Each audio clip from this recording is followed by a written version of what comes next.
All right, welcome back. Welcome back to Sharp Edge News TV. My name is Ola. We're coming to you live from my Empire Pro studios. On today's show of Sharp Edge News TV, I do have the I Chief Oladimeji Abitogo, who is the editor-in-chief of SharpEdgeNews.com, and we are going to have a good show today.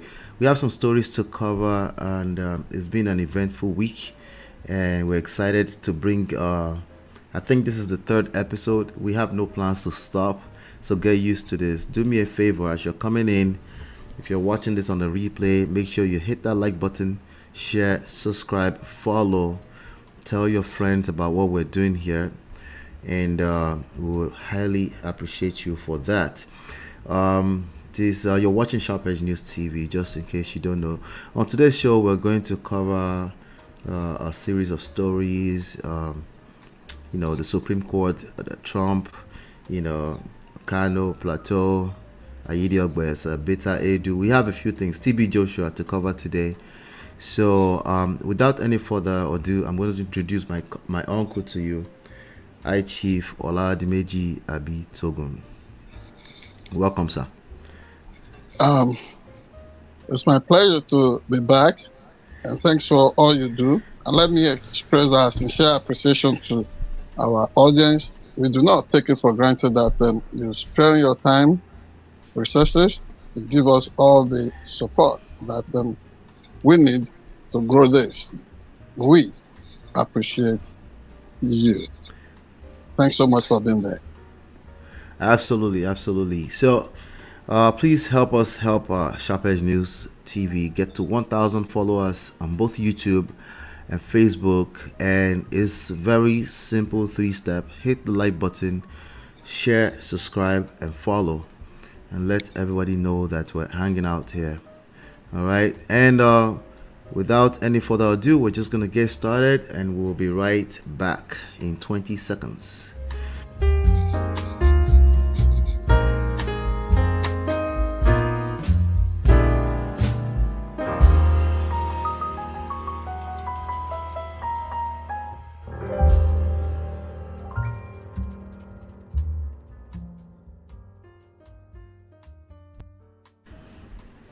All right, the first story that we're covering today is a story on the Financial Times. It says, I'm just going to read it and then we'll take it from there. Donald Trump denounces New York fraud case in courtroom speech. Former U.S. president addresses the court at conclusion of case that threatens his business empire. All right. Donald Trump took charge of his own defense. That's already sounding funny.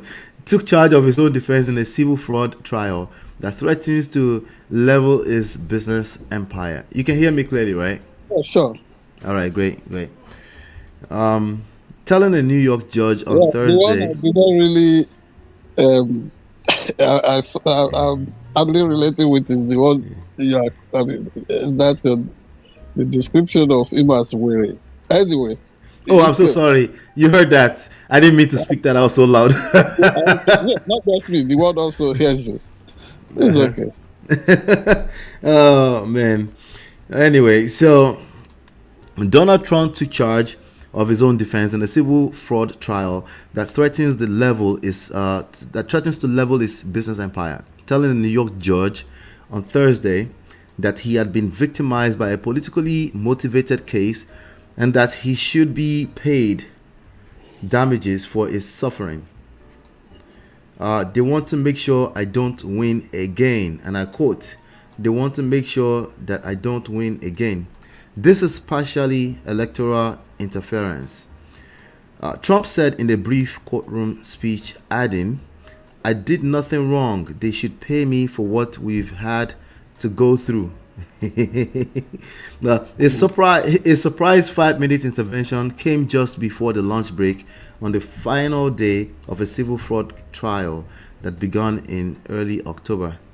It was the latest instance in which the former president deployed his own forceful theatrics to repurpose a court appointment as a campaign event.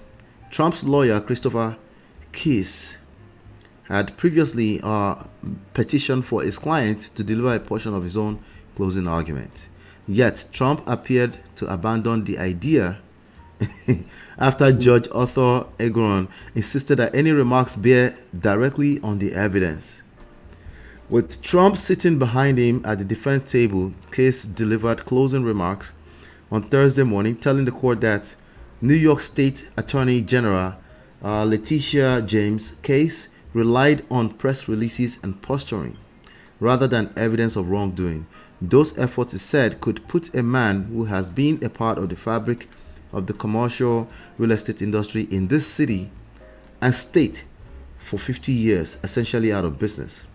After two fellow councilors delivered their summations, Case asked Egron that Trump be permitted to speak.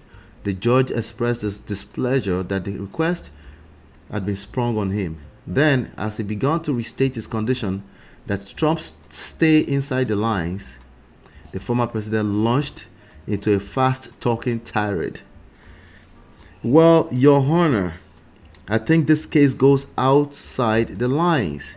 He replied, still sitting at the defense table, I am an innocent man. I've been persecuted by someone running for office. I think I have to go outside the lanes. As Trump rumbled on Egron, protested, Mr. Keys, please control your client. Let's close it right there. You can give your remarks at this point. Yeah. Thank you for this piece of good piece of reporting. The truth of the matter is that Mr. Donald Trump is incapable of helping himself. If anything stepped out of line there, or anyone did, he was the one who stepped out of line. See, this attempt at undermining the American judiciary, undermining American institutions, something easy. No one in the last 12 years has attempted demarketing America and its values worse than Donald Trump has done in the last few years. Can you imagine a Mr. Abitogun like you and I coming before the law court in America, launching into tirades and disparaging remarks about judges, the way Donald Trump has done? Would we not be slammed with charges of contempt? What is America really signaling with Donald Trump's familiar journey? What is America system pointing out? That Donald Trump is above the law. They say whatever he did while in office would be seen as something that had enjoyed immunity. I mean, against which he enjoyed immunity, but no more. He is no more in office. We are Americans. I mean, is this the best our system can offer in the circumstance? Certainly not. So if these standards are often applied to folks, ordinary citizens like you and I, like Mr. Tom and Ari out there, like Jessica and Mary out there, why is it different? Because of Donald Trump. See, trying to appeal to sentiments that, he's been one of those who made America in the last, made the New York real estate business big in the last 50 years. That's just no issue. Rather, it's begging the issue. So what were the standards of practice in the last 50 years? That is what is on trial here. So why is it that people find it so difficult to get it there? This system is doing everything to follow the money, to follow the taxes, to follow the standards often deployed by Donald Trump in his businesses. There are other issues hanging. I will call them pieces of the major albatross on the neck of Donald Trump, which would still have to be visited. Even his conduct while in office, using the office of the president to benefit himself and members of his immediate family. This is called America. It is America because of its exceptionalism. You won't find America stooping to the level of a banana republic. This is America, the greatest place to be on earth, the greatest country that has ever evolved out of a human civilization. So would one man come now and try to destroy everything the system represents? See, in a nutshell, his tirades in court is unbecoming side talks and loud echoes and all those things. I feel, to say the least, have been so irresponsible. No one, Muscle, a former president, should carry on like that. The system should speedily do everything it can to serve justice in this and to make sure that justice is seen to have been done, to have been served. Otherwise, this is going to carry on for generations, and historians would always recall this moment if it is not carefully and properly as dictated by punch of law as one of the lowest moments in the consciousness of the American nation.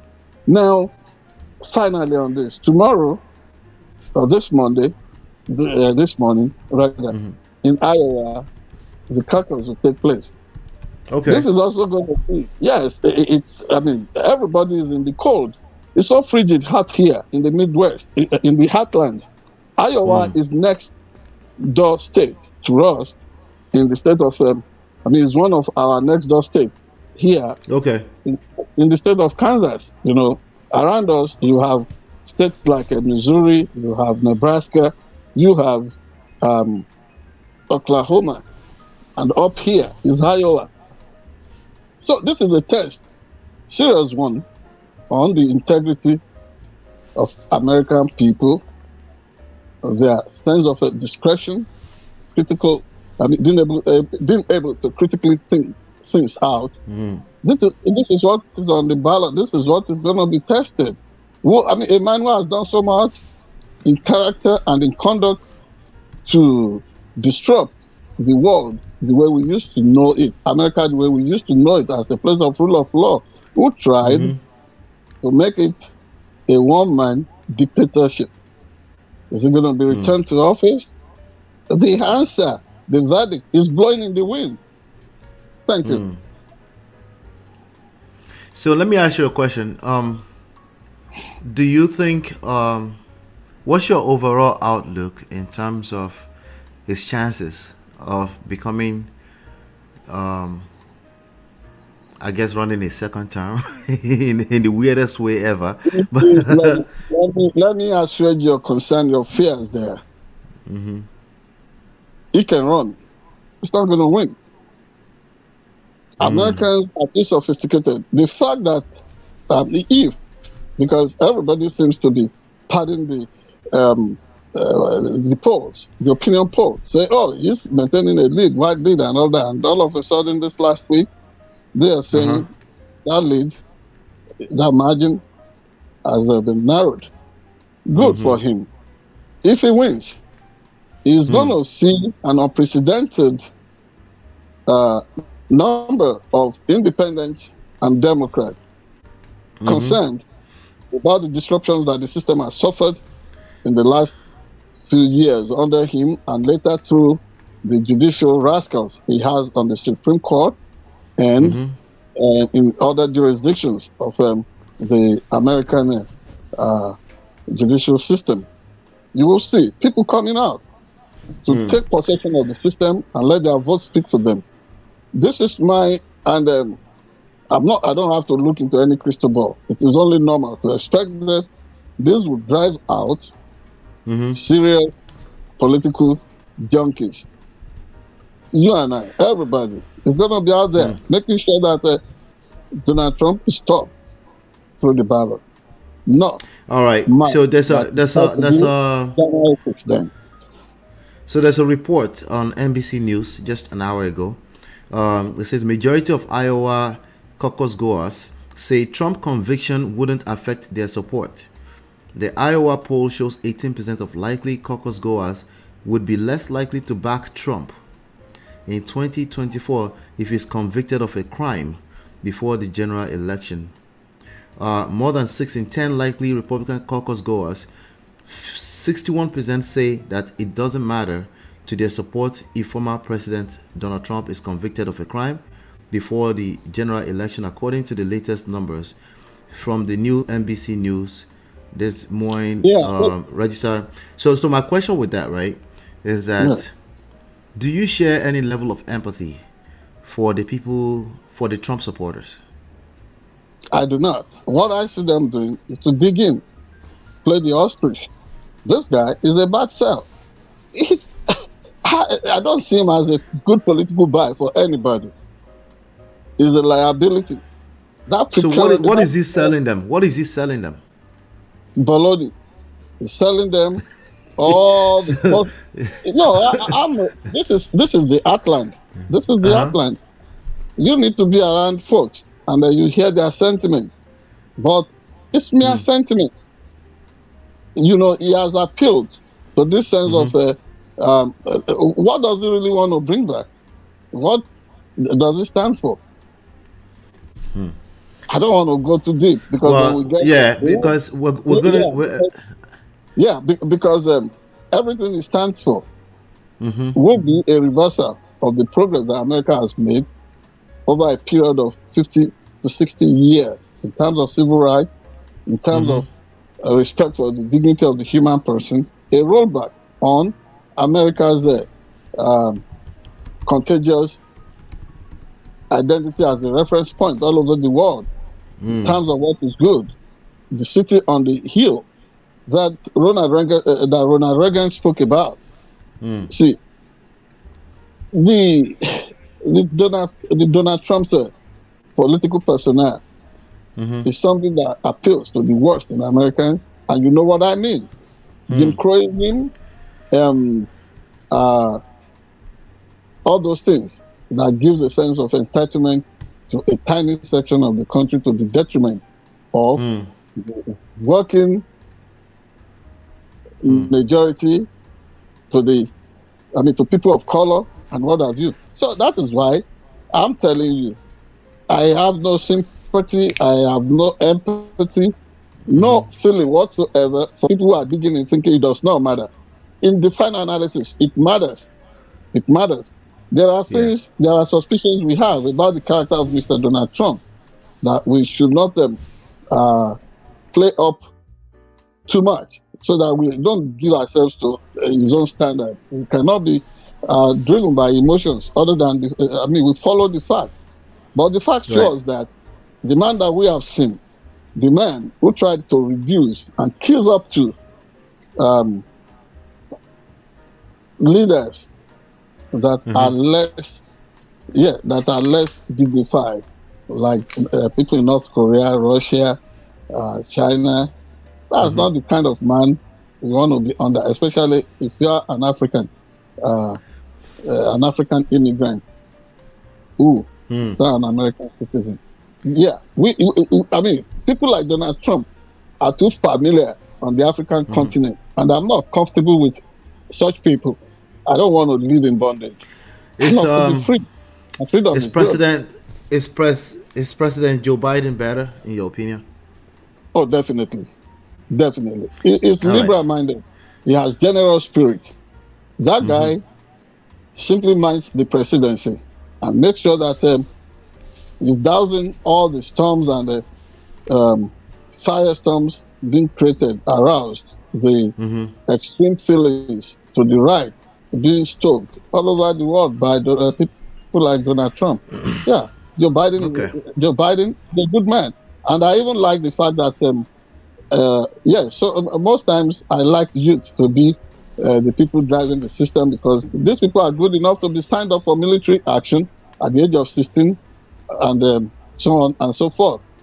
Youth are good for leadership, but in this case, again, we are testing beyond limits that anybody has ever known. Yes, his age, All right. the wisdom All that right. comes with that. Okay. That is Well, what we're gonna keep. Yeah, Okay. in the case of Trump, this is an old man that is trapped in the mind of a little child. What a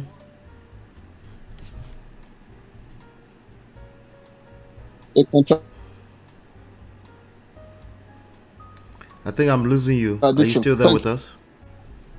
Yes, I've made my point. Are you still there with us? Yes, yes. Can you hear me? Okay, you're back now. You're back now. I Yeah. can hear you. I Yeah, think I can hear you. I Yes, think we because bomb I rushed said, the pipelines. But go ahead. You were yeah, saying? yes, I said Donald Trump to me looks like an old man trapped in the mind of a little child. You know, he seems to be a man that lives in too much in a dreamland. Yes, his thought process is something else, very Okay. unstable. Thank All you. right. All right, absolutely. We're going to keep talking about Donald Trump. I'm not sure we're going to stop talking about Donald Trump anytime soon. So let's just leave it at that for now. And, if you have any opinions about this, particularly you want to share some things with us that maybe we can learn, please feel free to use the comment area to share that. And we'll be right back.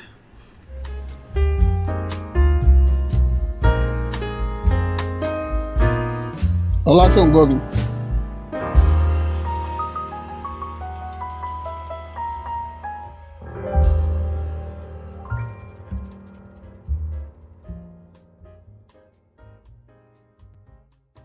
All right, we're back. We're back. I can hear you. Can you hear me? Yes, I can. All right, the breaks are about 20 seconds, basically. All right, so we have, I guess you can call it a breaking news, but this was trending news over the past several days. And I'm going to play a video. NNPP applauds Supreme Court verdict on Kano governorship boost public confidence. So I'm going to play a short video, and then we'll go through a little bit of the excerpt from the article, and then we'll talk about it. All right, let's go for it.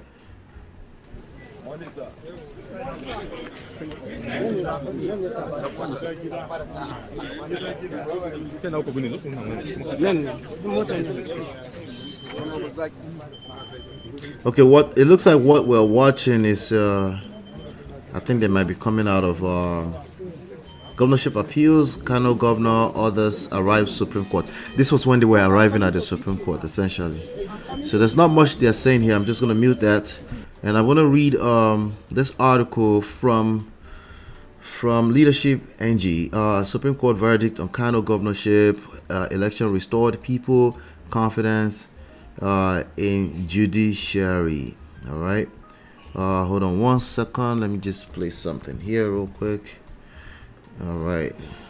Let's see. There you go. Aha. All right. So on leadership.ng, it says the New Nigerian People's Party (NNPP) leaders and stakeholders in Ekiti State have hailed the Supreme Court's affirmation of Governor Abba Yusuf's victory in the 2023 Kano State governorship election. They said the apex court judgment, which dismissed the earlier verdicts of the tribunal and the appeals court on the case, has restored people's confidence in the judiciary. Excuse me. A statement by a leader of the party in the state, Honorable Motunde Fajuyi, on Saturday described as overwhelming. Motunde Fajuyi. Yeah, got that. Motunde Fajuyi on Saturday described as overwhelming the victory of Governor Abba Yusuf during the 2023 election, saying that the Supreme Court has proved that the people's mandate freely given to the NNPP at the poll could not be stolen. The judiciary, she said, has demonstrated once again to protect the nation's democracy from being hijacked by anti-democratic forces who were rejected by the people at the poll. The statement reads, "No doubt, the reverberating and spontaneous celebrations on the streets of Kano and major towns in the state following the judgment of the Supreme Court affirming the overwhelming victory of our party and Governor Abba Yusuf were testament to the popularity and acceptance of NNPP in the state. By the judgment, the Supreme Court has shown to the whole world to be above board and that they remain the last hope of the common man." So tell us what is going on with this case. Yes. Go for it. Yeah, this is one matter that took the Nigerian country right to the cliff. And when everybody was condemning the sing song that was all over the place, that the judiciary, under all eyes on the judiciary, this is one case in which public opinion interplayed with points of law, the Electoral Act in Nigeria, to save the day. Let me join millions of other well-wishers across the world to congratulate them, Governor Abba Yusuf of a New Nigerian People's Party, NNPP, for surviving the hurricane that had been deployed by the ruling party in Nigeria. I think the ruling party, particularly the former governor of Kano State, Mr. Gandoje, must have been advised, must have been counseled that this stunt you are trying to pull may be what will lead to a major conflagration. You know, things get done down south, and because of the feeling of what the North is, that northern part of Nigeria, that you can consider the case of the NSAS massacre at the Lekki toll gate in Lagos. If that had happened up north in Nigeria, we probably will be talking of something else now, because these are people who will move in millions. It does not matter the number, what's it called, the amount of pellets, bullets you want to discharge to repel them. They will be massing against you, right on you. So there is that thing that when they are involved in any mass movement situation, pushing back on the government of Nigeria, it is a totally different ballgame. And that was what would have happened. That was what would have consumed this republic if, against popular votes, the APC had put through the judiciary an attempt at snatching that state from the Kwakwanso led coalition that is known as NNPP that produced Abba Yusuf as the governor. So you saw people coming out, not only through social media, right on the streets of Kano, telling them, we own this democracy, we own this process, you want to take it from us, then you want to take everybody in this state down. Governor Abba Yusuf, upon assumption of office, remember, had made certain moves, including having to demolish buildings belonging to, which that administration alleged were illegitimately, unlawfully taken over by people in the previous APC government, the preceding administration. So they were making sure, they were trying to roll back on all those legacies, and then they started demolition and people went to court. I think there was even a situation in which a court rule that compensation uh, totaling about 4 billion naira or more should be paid to people that were affected. So maybe the promptness of the government, this new administration actually assisted in making sure that those compensations were paid. But beyond that, the brazen attempt at reversing what teeming number of electors in that state, what they decided in March, trying to roll back the gains of that democratic experience, the balloting process. I mean, sparked concern in so many people. So the fact that the judiciary was able to quash the ruling of the Court of First Instance, the appellate court, should be celebrated.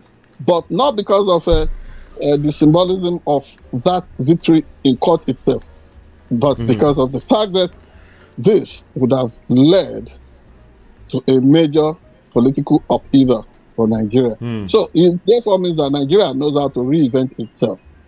Nobody can give up completely on the judiciary in Nigeria. Yet questions will still be asked, particularly the Mr. Justice Okoro that delivered the lead judgment there. Questions will still be asked on their suitability, on their integrity, their credibility, especially with previous rulings concerning elections and what looks like a takeover a tsunami takeover, kind of takeover by the ruling party in Nigeria. The concern has been that Nigeria should not slide into a one-party dictatorship. So the same thing the same thing that applied in the ruling in Kano is what can be said of the ruling on the Plateau, the Plateau state. Plateau. Okay, so let me before you go into Plateau, right? There's a fresh updated news indexed by Google from Punch News from about 2 hours ago. I want to see if there's some I don't know if that might be something of interest. Tinubu shunned Ganduje's pressure to influence Supreme Court judgment. Kano governor. The Kano State Governor Abba Yusuf has hailed President Bola Tinubu and Vice President Kashim for not succumbing to alleged pressure to influence the decision of the Supreme Court in the Kano governorship election. I think you were kind of alluding to that. Yeah, in a nutshell. See, I touched on that in my in my earlier comment. Yeah. The truth of the matter is that you would not expect somebody like Gandoje, people also have a way of parodying his name. All those things they say about him, like having to stop money, like kickbacks, what have you, from contractors, expatriate contractors for that matter, that kind of shameful conduct, what that portrays about Nigerian leaders and the Nigerian nation. So that kind of person who was the Brutus that plunged the back knife against his former principal, the governor of the state, now turned around. He has, having been defeated at home, he suddenly emerged as the chairman of the ruling party in Nigeria. What would anyone expect? He would not want to. He would not want to fold his arms. If it is the Nigeria that you and I grew up in, the one I knew, 1979 to 1983, the national, what's it called, NPN, in Nigeria in those days. You think the chairman of NPN, Meredith Adisak Kiloye, you think he would sit back and not want to see that victory is snatched from the jaws of these are people that are celebrating now? That exactly must have been. I don't have that fact, but yes, it can be deduced and it can be extrapolated that Gandoje must have. I was almost tempted to call him what the popular name he has on the street, But yeah, it should be expected that Gandoje, not playing the Mumu card, we want to be proactive in making sure that unorthodox means was discharged to quash the victory of NNPP. But like I told you, if it had happened, Gandoje deployed certain underhand tactics against Kwakwaso in those days, including your hands is blocking the camera. Put your hands on. Yeah. Okay.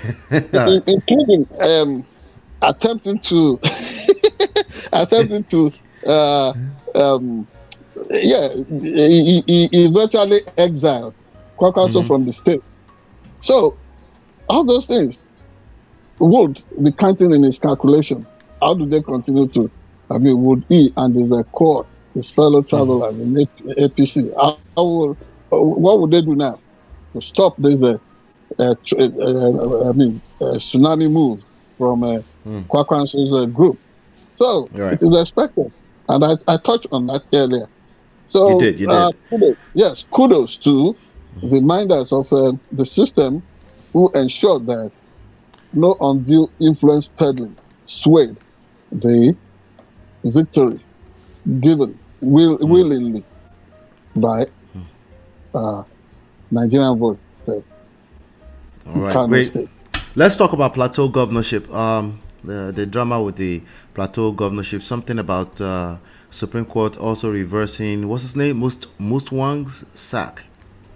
There's a report here on Channels TV. Let me just read that really quickly. Supreme Court reverses sack of Mustwang as Plateau governor.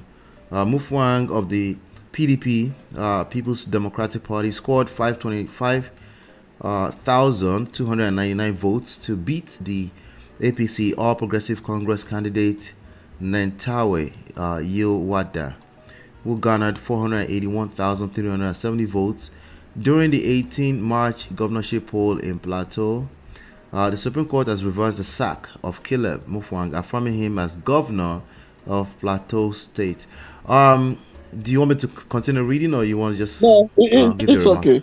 Okay. Governor Caleb Mustwang also escaped the sword of Damocles there. The deal is that everybody knew Plateau is a major stakeholder when it comes to the emergence of PDP as a political phenomenon, as a political party in the last since 1998. Remember, the former governor of the state, the late Mr. Solomon La, was a man that was championing the cause of the G16, alongside people like late Chibolage. Chibolage actually drafted the constitutions of most of the political parties, especially the three leading ones in those days: PDP, AD, APP. It was a matter of soul searching for progressive politicians in those days until everybody found a convenient place to nest. So, Plateau will not easily fall. Another place that looks like that in North Central Nigeria is Benue. These are places where the PDP has done so well in holding its ground. I remember in the days of late Senator Ibrahim Mantu, a prominent political gladiator from Plateau State. Those people worked so strongly to make sure that the policies of the PDP is secured. So, culminating in last year's governorship election in the state, all the upheavals created by Atiku versus Nyesom Wike's face-off actually did so much in determining where things finally, where the the pendulum finally had to rest. So, if I believed from the sentiments being expressed, and the average Plateau person, look at the waves of killings going on, targeted killings going on against them in recent times.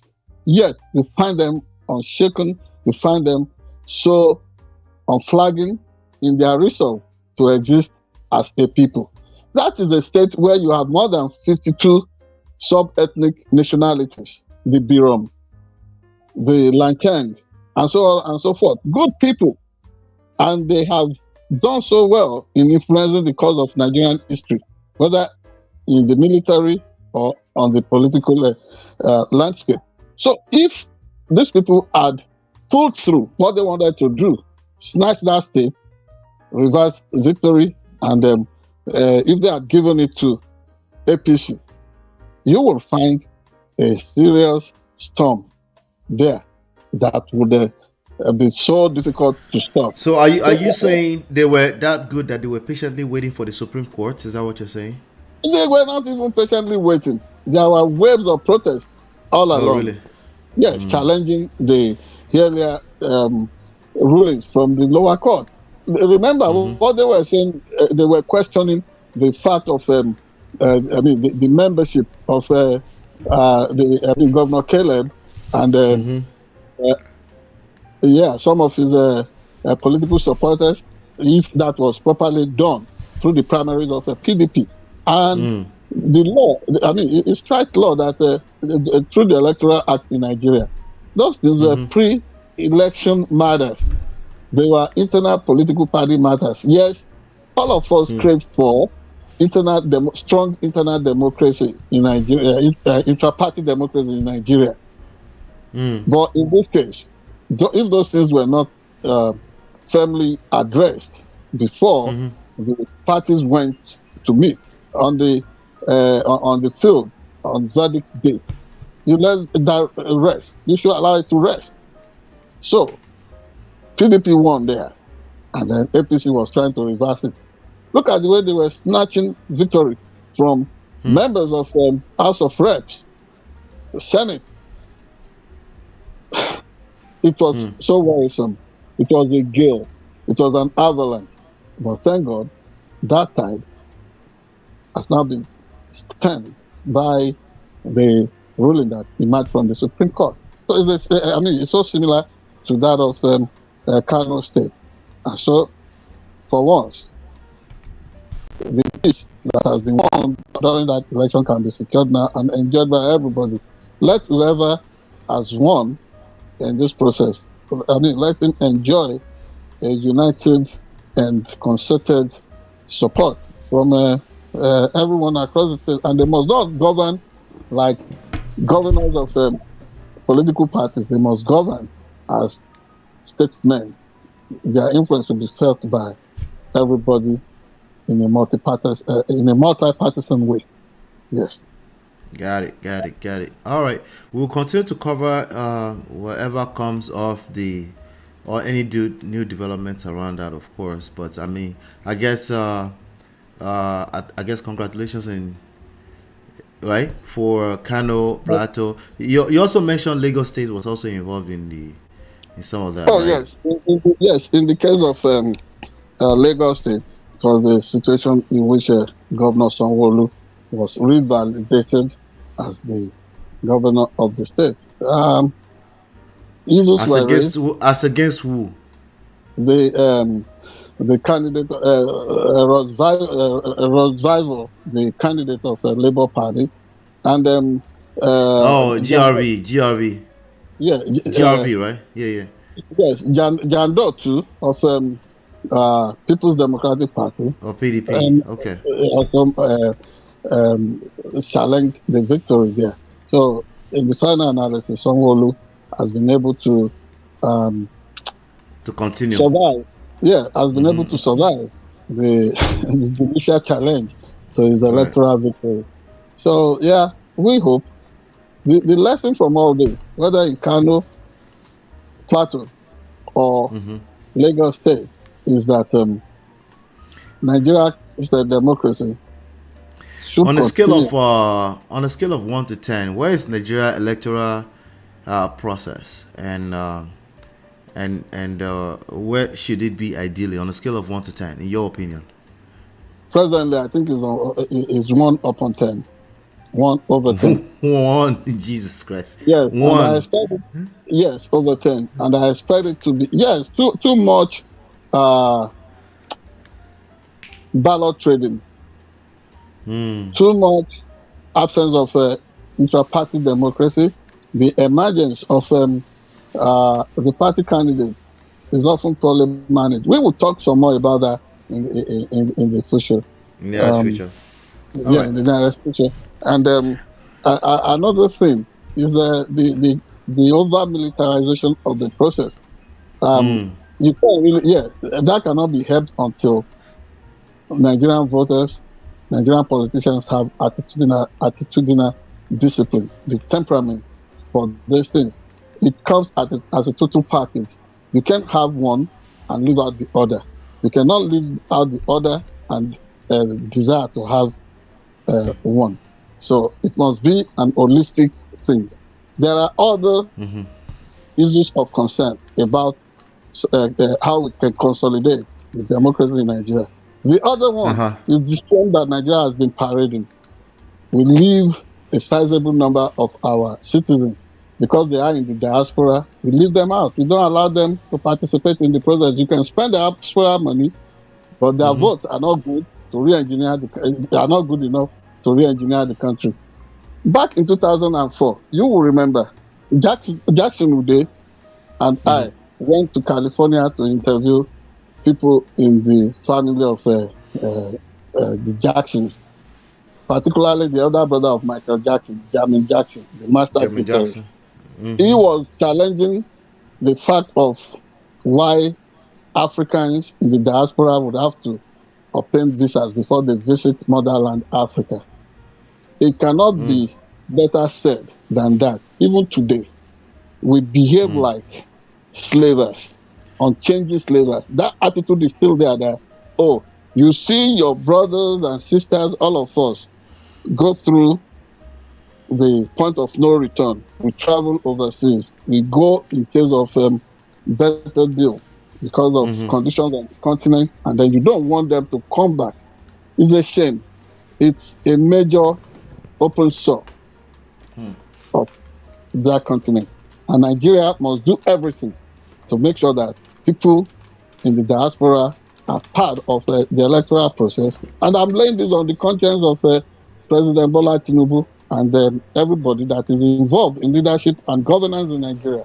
You cannot treat sizable population as if they do not matter. They should go and check the history of the nation of Israel and Jews in the diaspora. Yes. We make it so difficult for people to get visas to come back to the continent. They want to renew passport. It has to be through sorrow, tears, and blood. What kind of system is that? So that is also impacting on the quality of democracy that we have. Yeah, because if I have to get a passport right now, I'm sure that's something I have to think about. You know, the process of that, and it's so traumatic. It's major trauma. I will continue to hear, especially in New York and London, we'll continue to hear all kind of troubling reports from even the personnel that are handling these things at the Nigerian house. Yeah. But anyway, yes, we want to definitely move on to some other stories here. We have some other stories to cover, and we'll be right back in about 20 seconds. Just do us a favor. If you have any opinions about this stuff we're talking about, leave them in the comment area. Hit that like button, share, subscribe, turn up your notifications so you're notified whenever we go live or when we drop videos. All right, so do me that favor, and we'll be right back in 20 seconds.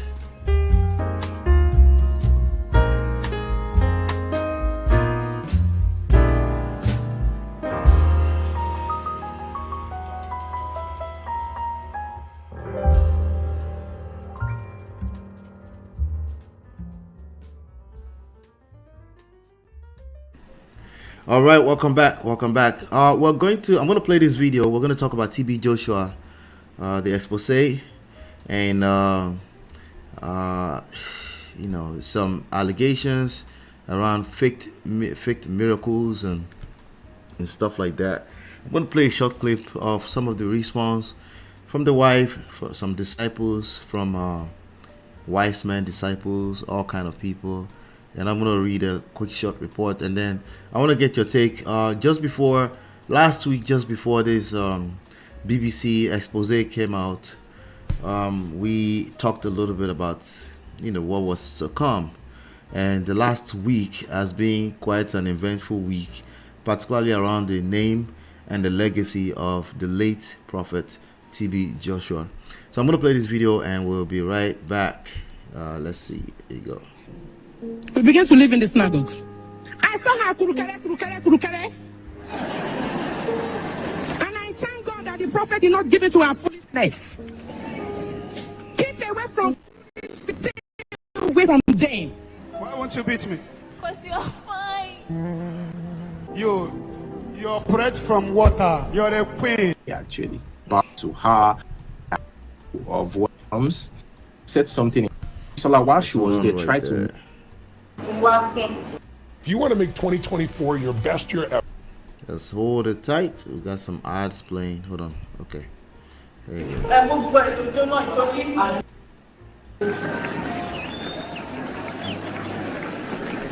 Over the years, she tried to make me a friend. I said, you cannot be my friend because she doesn't know anything about me.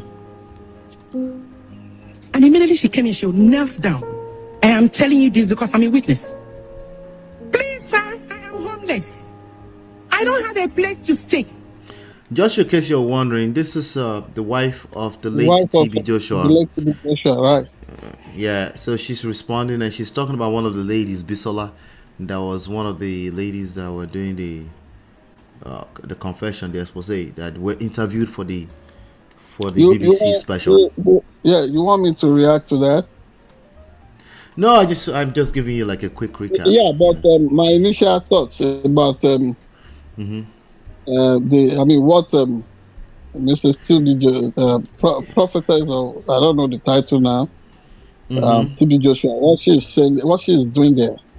Yeah, just go ahead and give us your thoughts. You said you've seen part 1 and 2. That's what you told me, right? That's right. And right. There is nothing that is coming from that video that has deviated from the pattern of cults and individuals or leaders who enjoy cult followership. So, yes, so there's nothing special there. Yes, so special to people who are just studying them. Let me tell you, growing up as a Christian in Nigeria, we were taken through all this, especially in line with scripture, the scripture, where we were enjoined as Christians to beware of false doctrines, and then the warning about the peril of the last days, how people will come, describe themselves as Christ, and how the elect will be misled, so to say.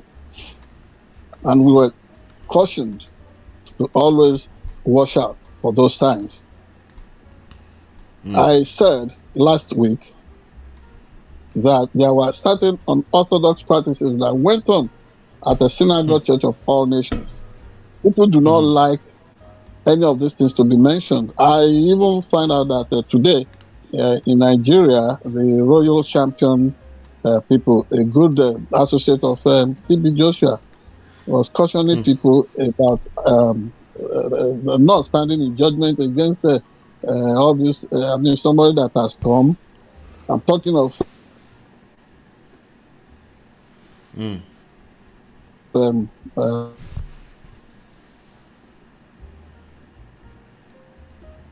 yeah, let it rest a little bit. Are you there? The big pastor, Joshua Igila, interested in judging these people. But are you back? Hold on 1 second. Hold on. Just hold on. Hold tight. I can't hear you now. Yes, I'm here. You know. Okay, you back now? Yeah. Your face is frozen. Just hold tight. Let it simmer. Okay, you're back now. All right. Let's go for it. Can you hear me now? Yes, Okay. All right. You were talking about I Igila. can hear you. Yeah, yes, admonishing his congregation through them, addressing the larger world, the need to allow somebody to rest even after he's left here. Nobody is going to, whether you are alive or you are gone, you should not be allowed to rest, especially, I mean, this thing that I'm doing, there is a measure of worship that is involved. Moral hypocrisy. All right. So we're gonna bring him back momentarily. It looks like his internet was acting up there. Let's see if we can get him back just in time. Hold on 1 second. All right, he dropped off, so he'll be right back. All right, good. So while we're waiting for him, I'm just gonna read a report here on Punch News. Okay, so maybe you can get up to speed on what we're talking about. On Punch News, it says TB Joshua made childless couples to exchange spouses. Ex-workers says that's a report. Excuse me. Following, hold on 1 second. So just hold tight. I'll be right back.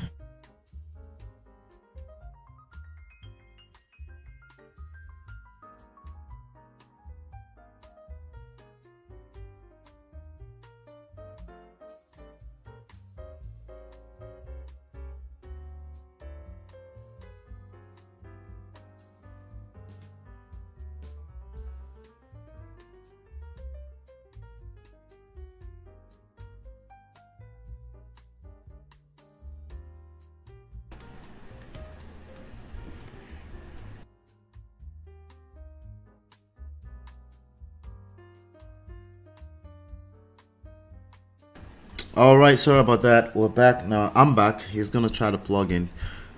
So I'm reading from Punch News. Okay, I'm just gonna read directly from Punch News. Hold on 1 second here. There you go. Boom. All right, so we can keep this going. So TB Joshua made childless couples to exchange spouses. Ex-worker says. Following a controversial documentary by the BBC on the founder of the Synagogue Church of All Nations, Pastor Temi Tokwe Joshua, pastor in the Redeemed Christian Church of God, Debo Akinyemi, in a write-up published by Church Times, Nigeria, shares his experiences when he worked for the late pastor. Having related closely, though for a short time, with TB Joshua as a journalist, I feel a compelling need to weigh in on the controversy trailing the recent expose released on him by BBC. The argument in favor and against the BBC documentary shows that opinion is divided as to whether he was a genuine man of God or not. Let me submit that from my personal view, he was neither here nor there. It was difficult to place him because of his almost perfect outward posturing and inner suspicious conduct. Those who judged TB by his looks and humility failed to draw from the biblical saying that outward appearance could be deceptive. Okay, and let's continue here. I first set my eyes on him in the late 90s when he was still an itinerant white garment prophet.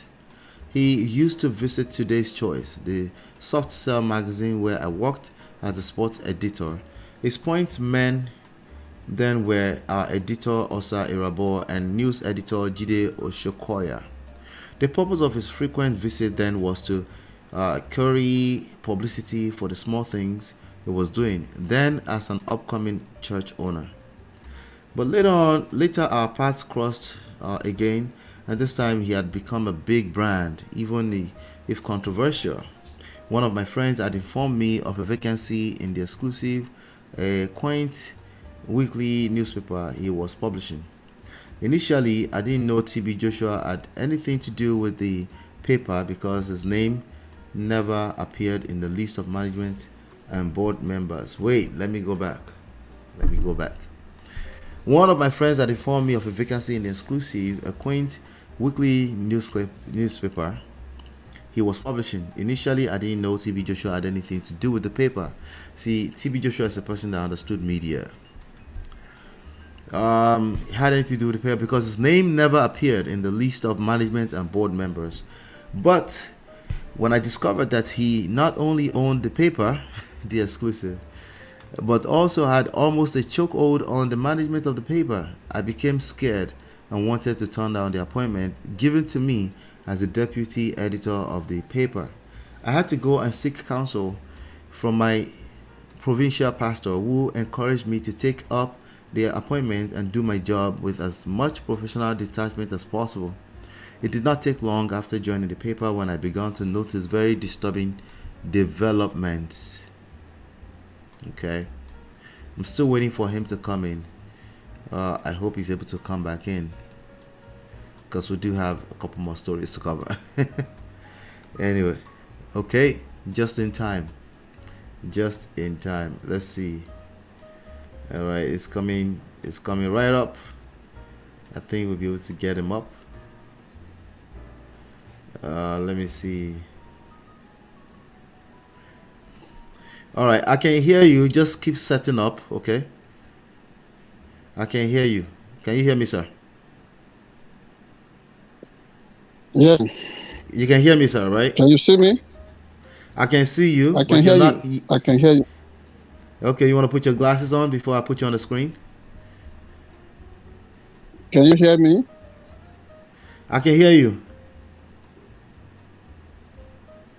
And then can you see me? I can see you. I can see you. I can see you. Can you hear me? Okay. Can you hear me as well? Yes, I can see and I can hear you. Put your glasses on so I can put you back on the screen. All right. All right. Sorry about that. Whatever happened.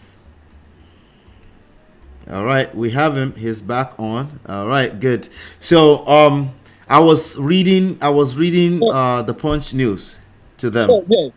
Yeah. So you know, yeah. Hold on. So I don't disconnect them, the audience, right? Let me just finish. Okay. You will get a gist of it too. It's something that has to do with him owning a newspaper. With TB Joshua owning a newspaper, news magazine called The Exclusive back in the day, and a young man was who is now a pastor with the Redeemed Christian Church of God, used to work for him by way of that newspaper. He wasn't aware that there was nowhere published that he was part of the board or management of the newspaper. He found out after the fact that he was the owner of the newspaper. One of the things that I first identified about a TB Joshua is they understood the power of media, because they also used that as a tool to push their agenda. So I'm going to complete that really quickly, and then we can continue. So this young man said later on our paths crossed again. So they had met before, and this time he had become a big brand, even if controversial. One of my friends had informed me of a vacancy in the Exclusive, a quaint weekly newspaper he was publishing. Initially, I didn't know TB Joshua had anything to do with the paper because his name never appeared in the list of management and board members. But when I discovered that he not only owned the paper, but also had almost a chokehold on the management of the paper, I became scared and wanted to turn down the appointment given to me as the deputy editor of the paper. I had to go and seek counsel from my provincial pastor, who encouraged me to take up the appointment and do my job with as much professional detachment as possible. It did not take long after joining the paper when I began to notice very disturbing developments. He was nocturnal. First and foremost, I noticed TB Joshua was a man of the night. He would summon us, the senior editorial staff, to his church for meetings fixed for 5 or 6 p.m., but would never show up until 12 or 1 a.m. the following morning. And when he eventually showed up, the matter for which he called us could be very mundane, and the meeting itself hardly lasted longer than 10 minutes. But while keeping us waiting, he would feed the team to bursting with some sumptuous meals, many times jollof and fried rice heaped to the skies with huge chunks of chicken. Being a spiritual, sensitive person, I never tasted the food, though it was always highly attractive. I was always remembering Daniel and the king's portion in the Bible. My colleagues who could have Yeah. my colleagues who could have much more than usually would eat my portion. The next thing would be directive from the prophet for us to go and pass the night in places prepared for us on the premises of the church. Again, I avoided joining others to sleep there. I found it funny that our publisher would deliberately invite us for a meeting and ensure we were not able to go back to our houses. So I would insist on going home. In fairness to him, he never stopped me or any other member of the team from leaving. He once directed the driver of the security backup vehicle to drop me in front of my house in Ota, Ogun State by 3 a.m. So those who stayed back choose to do so out of their own volition and probably in excessive deference to the man. Generous with funds, but one thing I could not avoid was the bulky envelope filled with money that he always handed out to us at each meeting. You could open your envelope and find as much as 25,000 naira, just as you could be summoned to another meeting the following day and each day the rest of the week, after which the envelope would go round. It never mattered if you had not touched the handout of the previous meeting when nothing of importance was discussed. Sometimes he would just say the meeting was to commend some of us for the stories we wrote. This seemed to make him the toast of the team, except me. This generosity seemed more subversive than anything else. What publisher would call meetings to disrupt editorial schedules just to share envelopes? Disciples lived regulated lives. The frequent visits to the place on his invitation made it for me to observe some of the inner workings of TB's church. He kept a large flock of special workers labeled disciples, many of whom were gorgeous, ravishing young ladies. He forbade disciples from any form of secular job, though many of them had second and even third degrees. They were not permitted to own any savings or carry money on them anytime, but their needs were adequately met. Okay, I'm almost done. They only needed to make requisitions for whatever material needed, like clothes, shoes, and bags, and seek TB's approvals. The materials could be supplied promptly. Of course, they fed free of charge and lived in the hostels built by the church, but they lived a highly regulated life that made them appear like soulless robots. They lived more in fear of the prophet than God. They also seemed to have taken an oath of secrecy. So they spoke, saw, and heard no evil about the church system. They were not permitted to step out of the gate of the church without a pass signed by the prophet. Yet the disciples looked happy, except they were separated from their beloved ones. They dared not step outside the stricture set by Joshua. The consequence was always grave.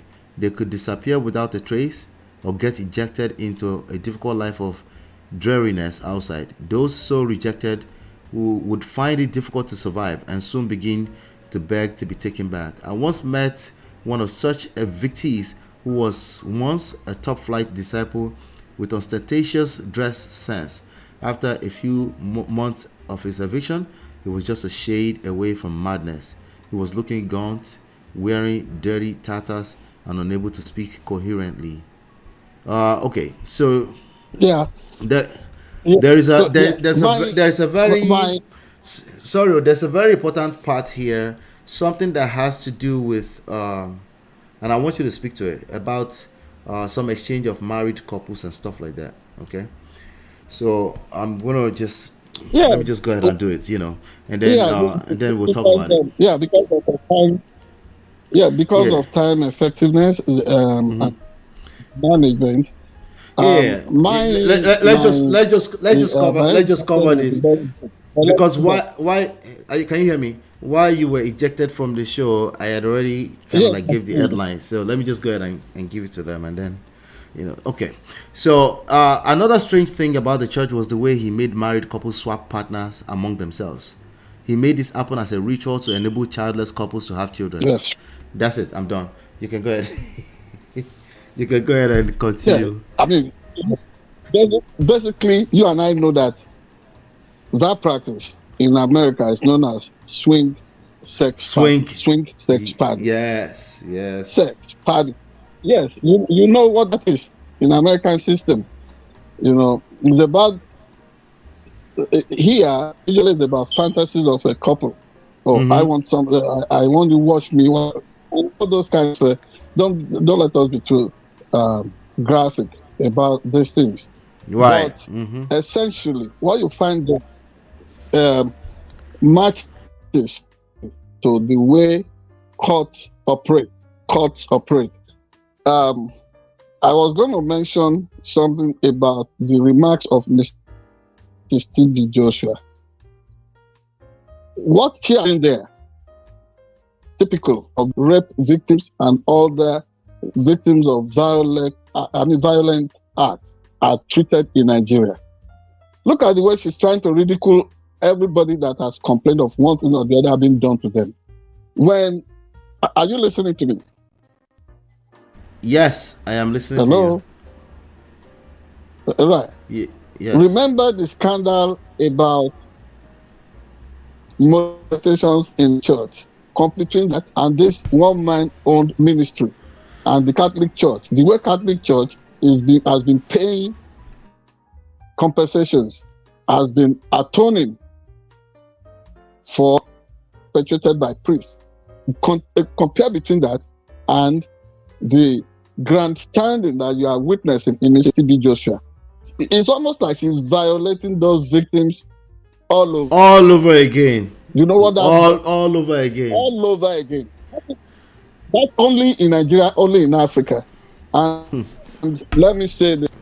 If nobody can tell her this is shameful. This is shameful. What she should do, take a pause. Do soul searching. Go through whatever is going on there. She should not defend what she did not witness. Exactly. What she cannot say of a fact, if it happened or not. Or not. If it happened or not. There must be this deliberate. I mean, how did it ever happen? Where is the place of? I'm sure she's supposed to be a mother, but when you tell this to our people, she should remember that some of these victims are women like her. If she was in their shoes, if our daughter had been violated, I would have food for thought there. Now let me also bring you back.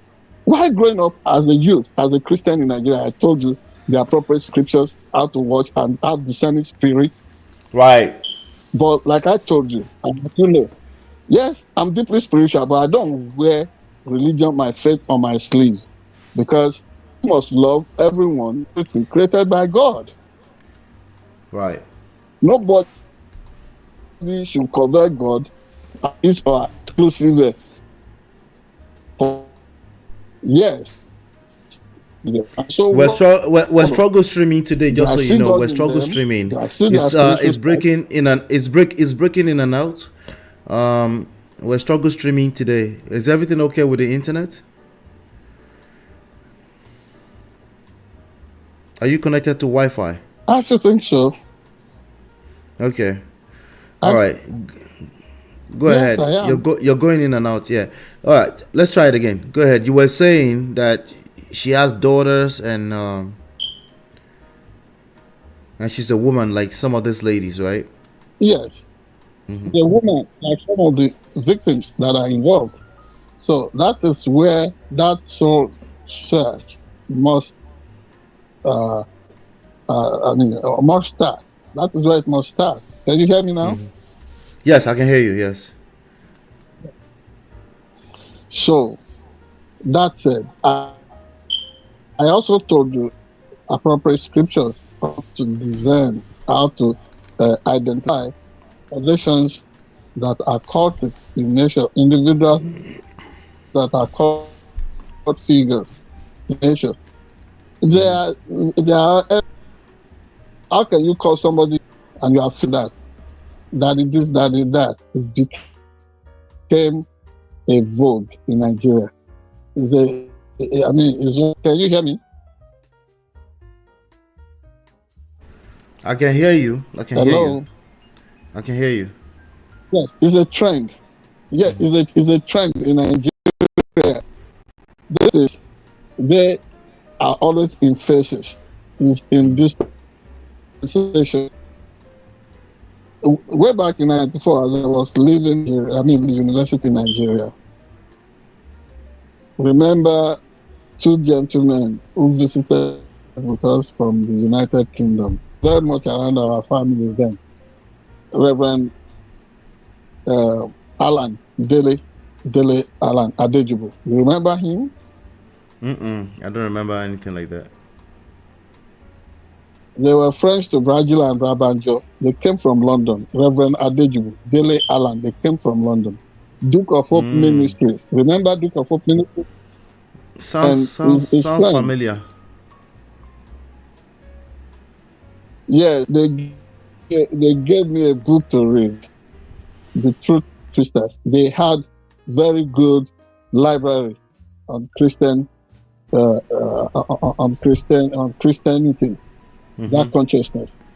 The other effort that assisted me so earlier in life was when the Lord Bishop of Akure Anglican Diocese, Right Reverend Imambolanle Bonigi, did a classification of courts and the church and warned faithfuls to always be careful where they mingled, where they worship.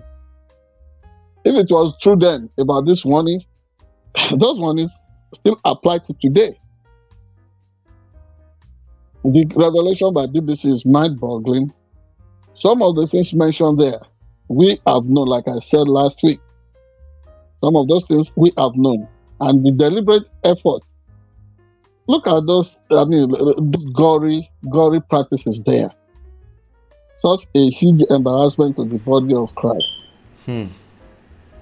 Well, now, wow, they at least about half of the Christians that are defending this, they're saying this is all an attack on Christianity. That's the way they're saying it. That is what they always say. The rest of us, that is what they always say. I've just seen the things you watch on Emmanuel TV itself. I've never been a big fan of that TV station, but once in a while, because you stumble into it, expand the cause of journalism. Not just stumble. I will go there, look at them. I look at things they are doing, like the write-up from The Punch described it. The one about Donald Trump. Theatrics. Drama. Anyway, the origin of drama itself is also linked to ceremony, worship pattern in churches. So you can't be surprised. People say stuff as if when they see that Satan himself, they can really stand him. If God cannot stand him, who are you as a human being to say that you are the one driving him out and all that? Yeah, the ultimate confrontation between evil and good, God and Satan, is a lifelong thing. And at the end of the age, at the end of time, God himself is able to take care of that business. To continue to label people and make them confess to witchcraft, all kinds of stuff. Did you see the way, all those things they tried with influential presidents like Frederick Chiluba, Kamuzu Banda, Jonathan Mills from Ghana. He preyed on them. Omar Bongo made them believe he could heal them. Name of the game is greed and money.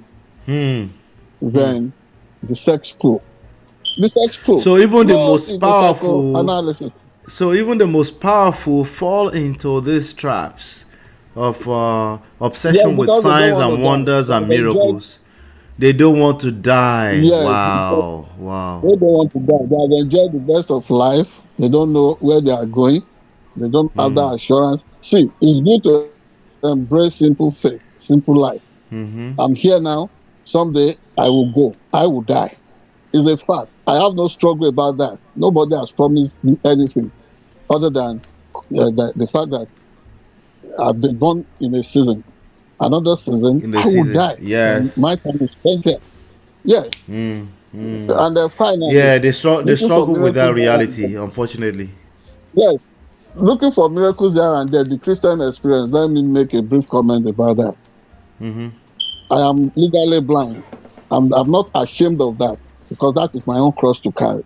I talk about it freely, and the options on treatment and how to adapt and be productive, I tell people.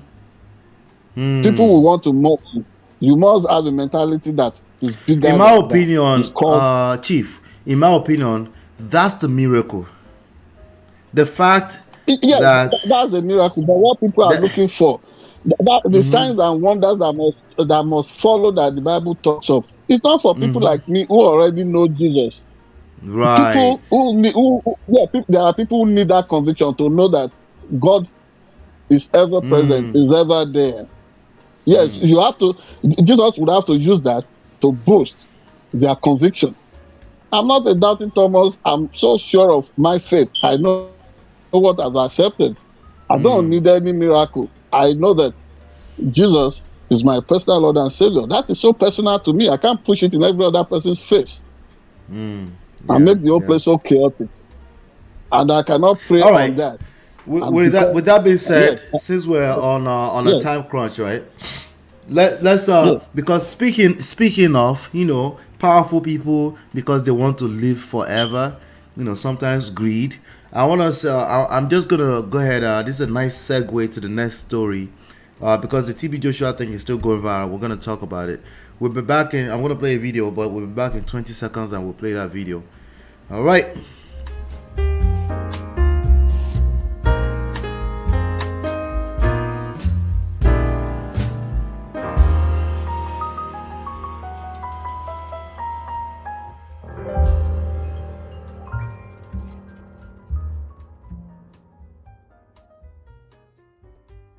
All right, welcome back. Let's talk about Betta Edu's Shiloh revelation. I'm gonna play this video, and then we can talk. We kind of touched on it last week when it was breaking, but let me play this video for you.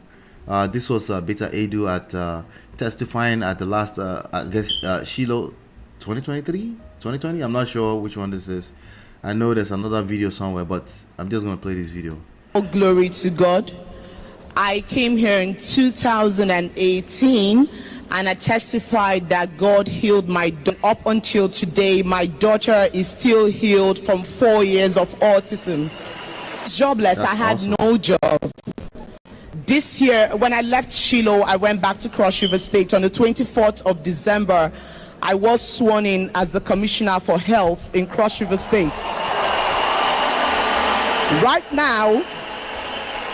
now, as I speak to you, I'm not just the Commissioner for Health in Cross River State. I'm the national chairman of all the commissioners for health in Nigeria. And I'm in over 4 boards of appointment. I also want to give thanks to God for saving my state from COVID-19 till after the lockdown, and for saving Nigeria. All the expectations of people all over the world never came to pass. I want to thank God for this year. This has been... All right, so there's another video of her floating, I can't find it, around where she was testifying to me made a minister. Yeah, I'm familiar with that video where he had said he went back to Pastor, the pastor in charge of, the Pastor Oyedepo, and that prayed for him. I think that he should pray for her to become a minister, and it was then announced he's back to testify. Well, I have to be short because of time consciousness, but let me tell you. Let's be short on this one.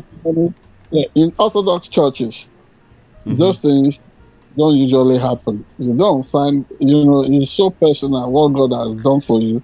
Among Catholics, Anglicans, and all those people, they don't try to play it up, because sometimes this is actually born out of our I can hear you. Continues. Yeah. Sometimes this is usually born out of our experiences as people of Africa. You Yes. want to know that, yes, you want to know that you ride a bigger car than your neighbor. Some of these things, they are not really about testimony. There is a pastor in a church, I think they call it Wisdom Embassy of the Redeemed Christian Church in Kansas City here, Pastor Kalawansi. He used to rate testimonials against testimony.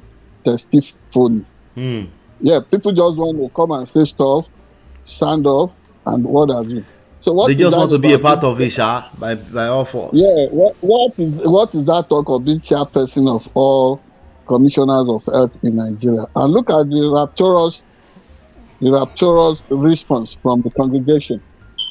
This was meant to really press it on their face that she is doing better than all of them. Yes, And it's probably because she gave her first what do you call it? Our first seed faith of the year. Probably that's why. So everybody should give theirs for to her. You know, I don't want to appear like I'm castigating Pastor Yedepo. But I feel you. he's so big about following. Yeah, he's a big man in terms of following the consciousness and the movement and preachings of Keflo Dollar. You know Keflo Dollar in America? Yeah, people like that. Yeah, people like that. College Park. People like that are they are his associates. So when you see them talk about first seed and all that, first seed, good now, do it. Let it be between you and God. But to push it in the face of the majority of the masses of Nigerians are saying, oh, this God only hears your own prayers. How about the others? In the sea of poverty, people should learn to manage their successes. And I pointed it out last week that the dance and the celebrations when this is done, it's almost like people in those days are always talking about our good friend and the former governor of Ondo State, Dr. Olusegun Mimiko, that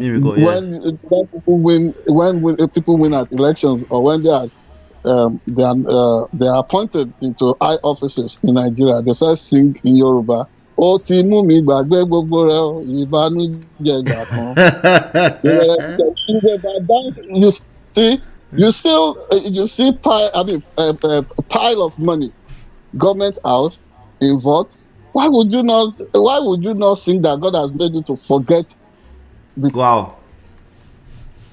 troubles of your immediate past? Money is the name of the game. Now, I don't want to pass any judgment. Before you finish that thought. Before you finish that thought, I found a video. Let me just play it really quickly, okay? So Betta Edu, and I came to thank God. Last year at Shiloh 2022, I prayed and told God that by the next time I come for the next year's Shiloh, I want to be a minister of the Federal Republic of Nigeria. On the last day of Shiloh, just as I was working out, I saw Papa, Bishop David Oyedepo, and I went to greet him and meet him as usual. And I whispered to him, I said, Papa, I need you to pray for me. I have just one prayer request now. And he said, what is it? I said, I want to come back to Shiloh 2023 as a minister of the Federal Republic of Nigeria. He put his hand on my head and he said, it is done. I stood up and I left.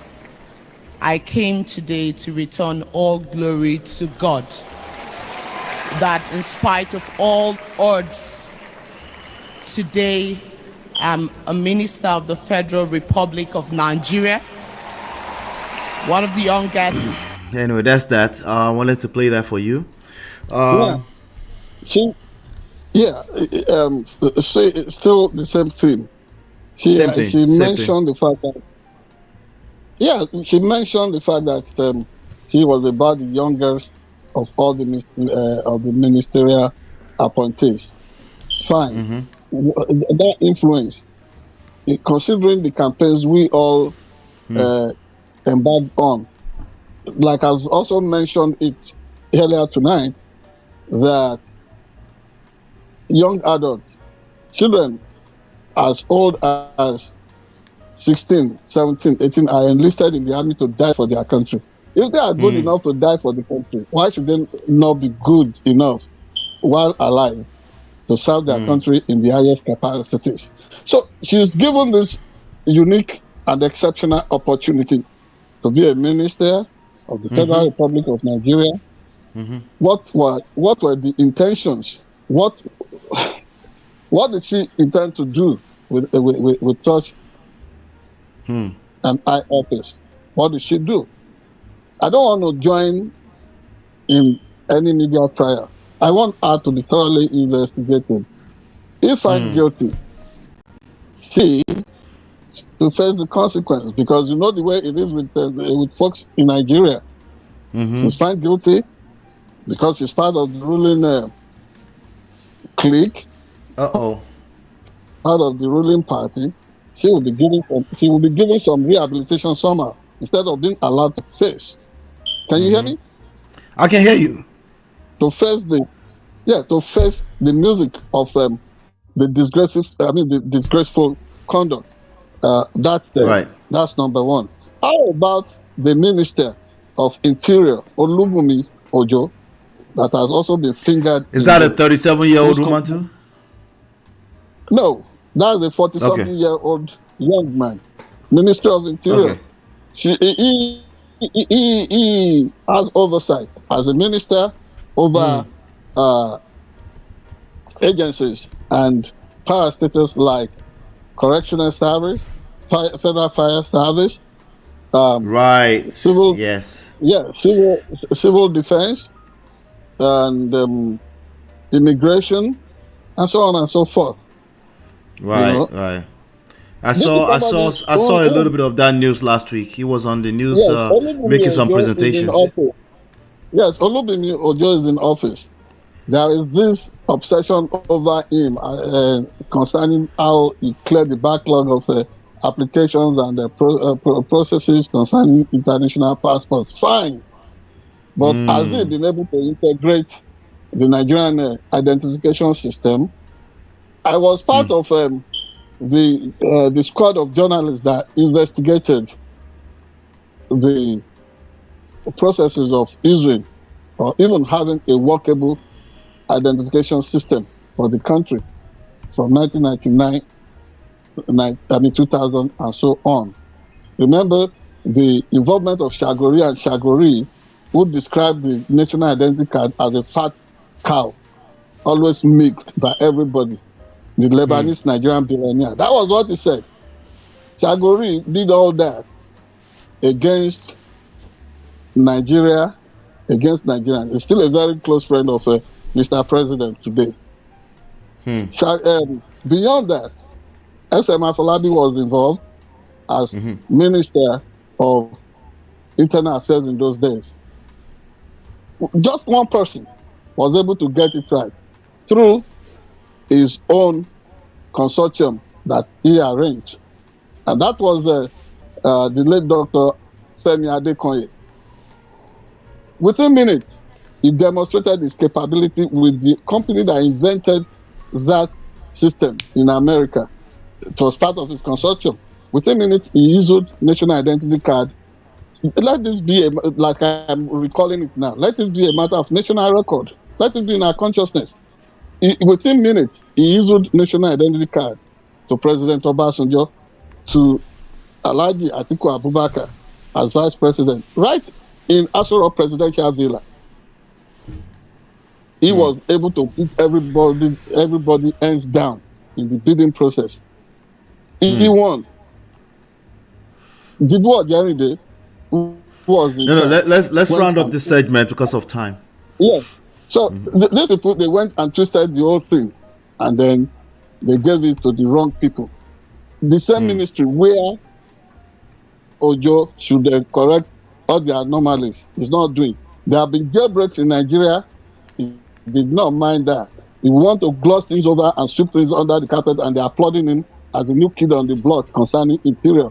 And killings are still going on everywhere. Now, lately, he's been indicted in this Edu's scandal. What is the Nigerian government going to do? Let us continue to watch.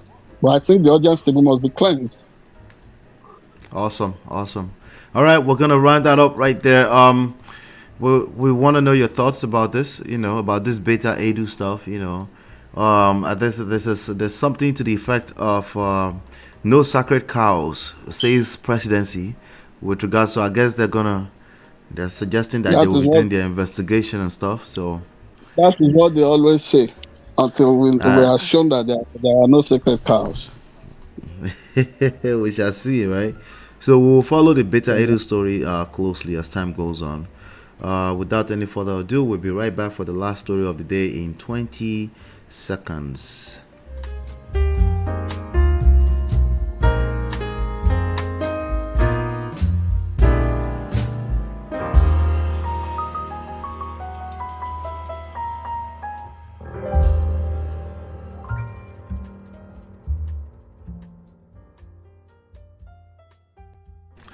All right, welcome back. Last week we covered a story that's involving the High Chief himself, by way of his position as the third in ranking for in the monarchy cabinet of the Ayede Ogbese. At the time, we named that video the alleged passing of Oba Oluyede. Today we have a follow-up to that story, and he's directly connected to this story. So, but I want to give him the floor because he has some follow-ups to give. I want to ask you, there are two materials that you shared with me earlier on. There's a letter and there's a video that honestly I'm craving to play that video. Do you want us to play that video and read the letter, or you just how would you like to do it? Let's play the video and the snippets of that letter. Okay, let me play the video, and let's see here. We do have a fantastic video here. Well, not in terms of the content, but I'll let you decide on the content. But I just always love hearing Ewi Yoruba, so let's go for it.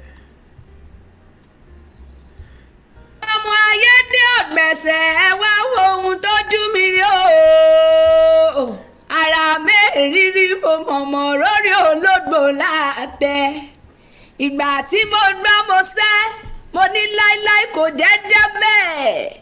Láàkọ́kọ́ náà gbogbo àwọn ọmọ ìlú Ayédè Ọ̀gbẹ̀sẹ̀ akó ara fẹ́ra kù o.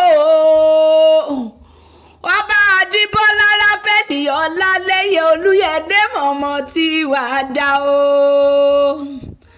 Àwọn sọ́mọ̀ ti dá ọ̀run dọ̀pá o. A ò mọ̀ pé rìn yóò ṣe bẹ́ẹ̀ wo àwa ìbádìí mọ́rùn erin kíkan. Ọlára mi ò rírí lélẹ́yìí o. Ọba wàjà tán olórí ọmọ wífẹ́ nìkankan. Àṣojú ayé lẹ́rí yẹn abẹ́ orí. Olórí Olúfúnmiláyọ̀ Olúyẹdé ṣé bẹ́ẹ̀ ló ṣe yẹ kó rí. Ṣé bọ́mọ Yorùbá sà ní gbogbo wa. Ẹ dákun ẹ mọ̀mọ́ dẹ́kọ̀sà wa ó parun. Ìlú tá a forí wa sọlẹ̀ sí gangan lèyí. Ẹ̀yin èèkàn tó ti lọ nílẹ̀ yìí ẹ̀ ń wò wá níran ni. Àní ọba Àjíbọ́lá Ọláléyé wàjà. Olórí òsì wífẹ́ nìkankan. Gbogbo ọmọ ìlú wa lọ rìn lórí íńtánẹ́ẹ̀tì. Olórí ṣé bẹ́ẹ̀ làwọn bàbá wa ṣe ń ṣe ni. Ládùúrú sẹ́rìbìrìbì tó bá ṣe nílùú Ayédè Ọ̀gbẹ̀sẹ̀. Ọba wa wàjà tán. Olórí ẹbí ò gbọ́ nǹkan kan. Àwọn àbúrò ọba ò gbọ́ nǹkan kan. Gbogbo ẹbí ò gbọ́ nǹkan kan. Yàtọ̀ sábúrò ọba tí ń bẹ l'Àbújá. Àwọn aráàlú gan ò mọ̀mọ́ gbọ́ nǹkan kan. Orí ẹ̀rọ alátagbà ni gbogbo wa ti ń rí. Olórí ìyá ń fẹ̀yìn ẹ dákun ẹ lọ ṣàtúnṣe o. wa lèyí a ò sì fẹ́ kó dojú dé àṣà bàbá wa lèyí a ò sì fẹ́ kó parun ilẹ̀ bàbá wa lèyí o olórí ẹ dákun ẹ ṣe jẹ́jẹ́ bá wa ṣàtúnṣe ẹgbẹ́ náà wọ́n tún lẹ́ẹ̀fẹ́ ṣe wékìpìn fọ́ba àwa ò gbọ́rù ẹ̀rí látọjọ́ tá a ti délé ayé odindi ọba olórí ẹ mọ̀mọ́ bá yé jẹ́ o ẹ mọ̀mọ́ bá yé jẹ́ o. àwọn olóyè tó tún yẹ kí wọ́n dá fásà àti ìṣe wa gbogbo wọn ò kúkú sódodo olóyè abítòkun wọn ń bẹ lára wọn etí ti kún ṣùgbọ́n kọ́kọ́lé akátá lọ́nà ká tó wá fàbọ̀ bá dìyẹ olóyè olísà ara wọn ni alàgbàtúnjọ onísọmìlì náà ara wọn ni ó jẹ́ lọ́ọ̀ṣẹ̀wé àgbéjẹmọ́wọ́ olórí olúfúnmiláyọ̀ olúyẹdẹ ẹ dákun nítorí ọlọ́run ọba àfàwọn alálẹ̀ ìlú bẹ̀yìn o àfẹlẹ́dùmarè ọba tó dá gbogbo wa sílé ayé bẹ̀yìn ẹ dákun ẹ ṣàtúnṣe ikú dóró ikú mọ̀mọ́dóró ikú ìbágbowó àbáfúnlówó ìgbàgbọ́bí àbápàbí fún ikú tó pa láyélúwà ọba Adébọ́lá ráfẹ́lì ọlálẹ́yẹ olúyẹ̀dẹ ọmọ alágbàdo àyà tó ń bó bá dọ̀rùn sọ̀rùn re ọmọ ọlọ́gbẹ̀sẹ̀ amẹ́ja gbòrógbòró ọmọ alágbẹ̀sẹ̀ amùwẹ̀ tùbútùbú o ọmọ ọlọ́gbẹ̀sẹ̀ amẹ́ja gbòrógbòró òrìṣà dímì làbí onílẹ̀ yìí ǹjẹ́ bí wọ́n bá jẹ́ wọn làbí onílẹ̀ yìí ṣé wọ́n lè hùwà bí onílẹ̀ yìí o òpìyẹ mọ́ òpin bá mọ́ ọmọ alágbàdo àyà tán kádùn ya tiẹ̀ ká ẹyẹ ya tiẹ̀ ká fi tó kù sọmọ lóore káre olúwa mi wọ́n jọkùn mọ́mọ́ dòkò lóhùn wọn bá ń jẹ lọ́rùn ni ó mọ́ bá wọn dẹ́.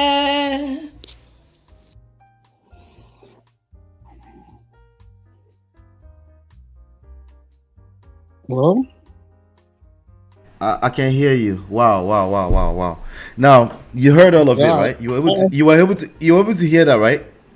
Yeah, and you can see my reaction.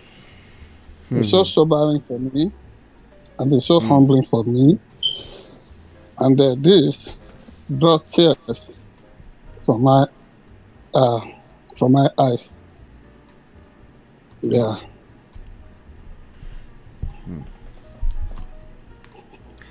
Let's go ahead. Now, what I find interesting about this letter that is dated January 11th, what I find interesting is I'm not sure if this letter was for you or was for the general public.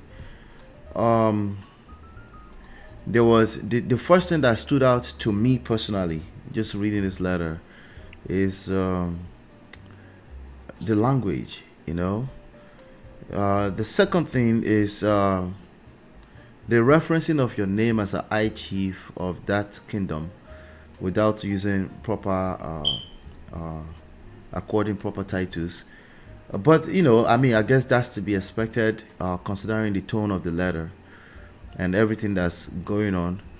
I'm just going to read the first paragraph, and then you tell me how much you want me to go into this letter.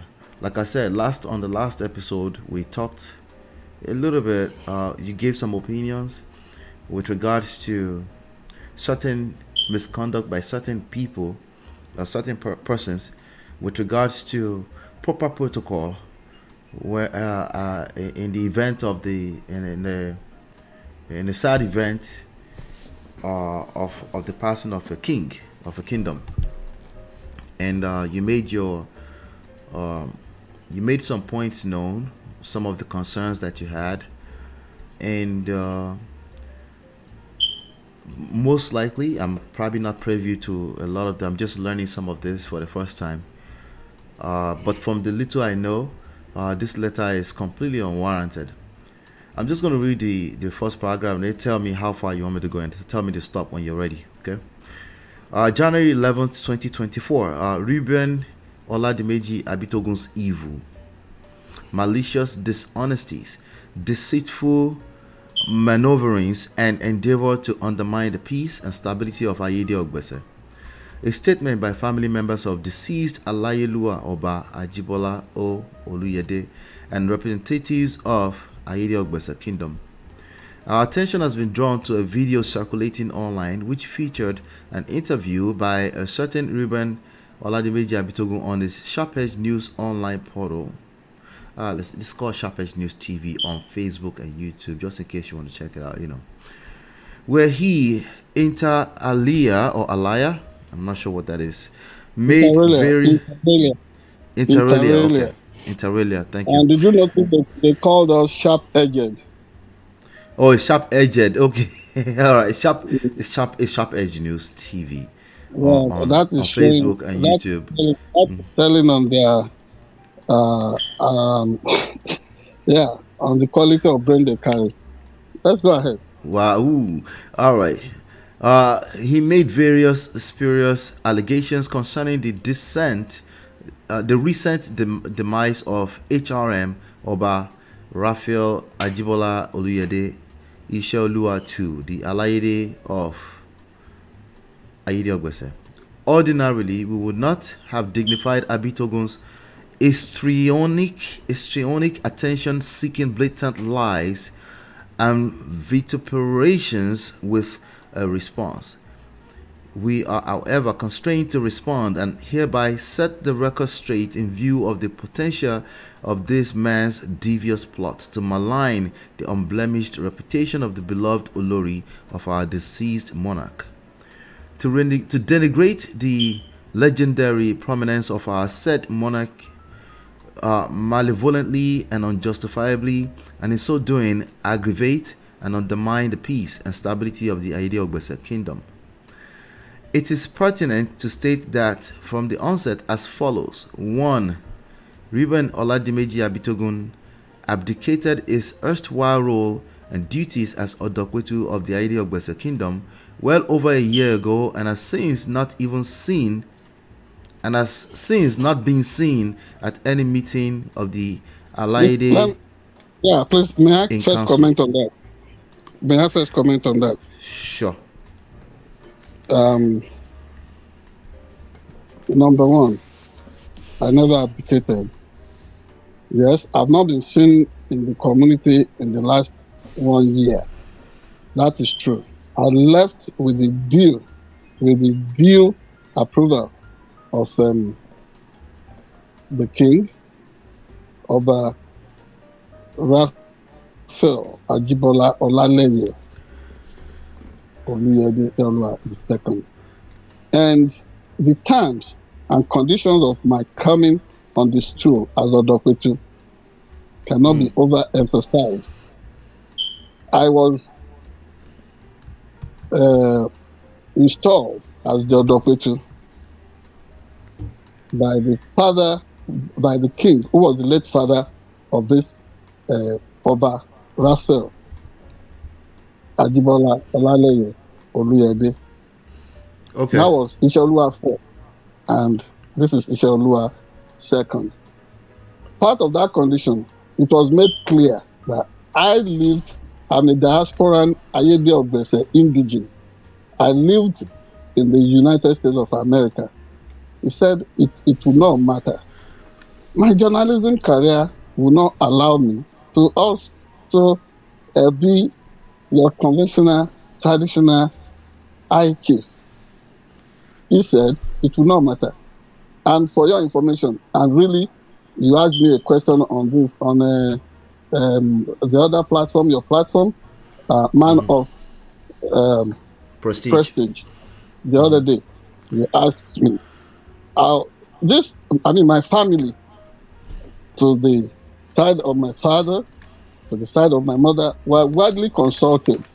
And the concern of most people was that essentially Oladimeji Abitogun or Reuben Oladimeji Abitogun, name given at birth is even more important than any honor, any title conferred by any mortal on earth. That is not to say that I do not appreciate the honor done me by my king and the community. But the man, the king who installed me on the Plateau, described me and tagged me, and everywhere was always calling me the people's Odokwetu. The people's Odokwetu. And I don't just talk recklessly or loosely. So whether they are willing to give me the ITs, it's not the place of any Olori anywhere, unless that Olori wants to be, placed to the archetype of a Jezebel in the Bible. They are the ones that want to hack down truth-telling prophets in the community or in the kingdom. You are the one that want to exile whoever maintains contrary and dissenting opinion to you. And you are supposed to be a lawyer, an officer in the temple of justice. But, this is a so-called lawyer with questionable qualifications. We'll talk more about that when the time comes. Please read for them. But I'm not dubious. I'm not dubious, and I'm not maneuvering. If anybody is maneuvering, trying to remove a kingmaker, install our own puppet, who is doing that now? She is the one, with the active connivance of a spineless individual who is not acting to the office of being a fellow kingmaker. And let me tell you, these people trying to play to the gallery and create an illusion. The three kingmakers in the community, they are co-equals. But first among us is the Olisa.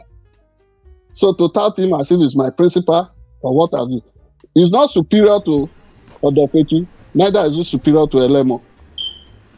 We are co-equals, but he is first amongst us. Thank you very much. All right, great. All right, I'm going to read further. So it says, nor has he attended. Okay, we talked about the meeting. We talked about it is trite knowledge that his previous duties as head of treasury have since been reassigned and transferred to Prince Olatunji Aladioke by our late monarch. Reuben Oladimeji Abitogun accordingly has no authority of any kind to speak for and or on behalf of the kingdom, neither is he at liberty to do so. 2. It is a fact that the late Alaide of Aide Ogbese had, prior to his demise, opted to work with select service chiefs, established groups and community leaders pending the inauguration of his own cabinet, which he intended to install on his return from medical leave at the second anniversary of his enthronement. Specifically, throughout his tenure, Obaluyede had evolved a successful operational structure whereby he overtly recognized and worked with High Chief Femi. Let's take a pause right there. Okay, at enthronement, right? The second anniversary of his enthronement. Yes, let's take a pause there. Okay. I was never relieved of my office as the Chancellor of the Exchequer or Minister of Finance of the Kingdom. That is some figment of somebody's imagination. It can only come from a twisted mind, from a warped logic, and questionable, if not objectionable, conclusion. That is the mind of a power grabber that is working right there. Which cabinet is this individual, the author of this letter? The letter, let me tell you, is authored by no less person than Olori Olufumi, and is a sissy boy that she wants to foist on the kingdom as the next king. The part of the taboo, the abomination, serial abominations they have committed before now. And I will tell you more about the character of this 42-year-old man, Adetumbi, who is trapped in the mind of a baby sissy that has been tossed up and down by his ambitious mother. who is looking for the head of John the Baptist to serve on the platter. So who is Adetumbi? Who is Adetumbi? Adetumbi was the guy they touted as heir apparent to the throne. And I told them there's no such description in Yoruba land.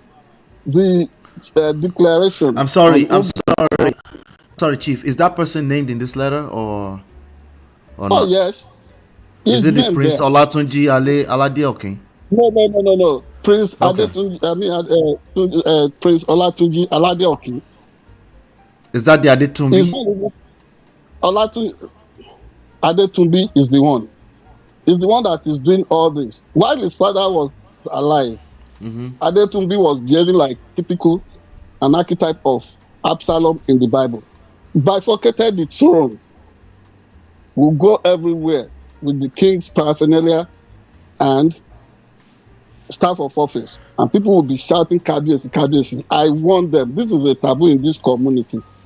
When you do this, it's an intent. It's with an intent to short-live the reigning king, the king on the throne. You don't do that. There can be no two kings on the throne, but that was what they did, and the mother deliberately encouraged that.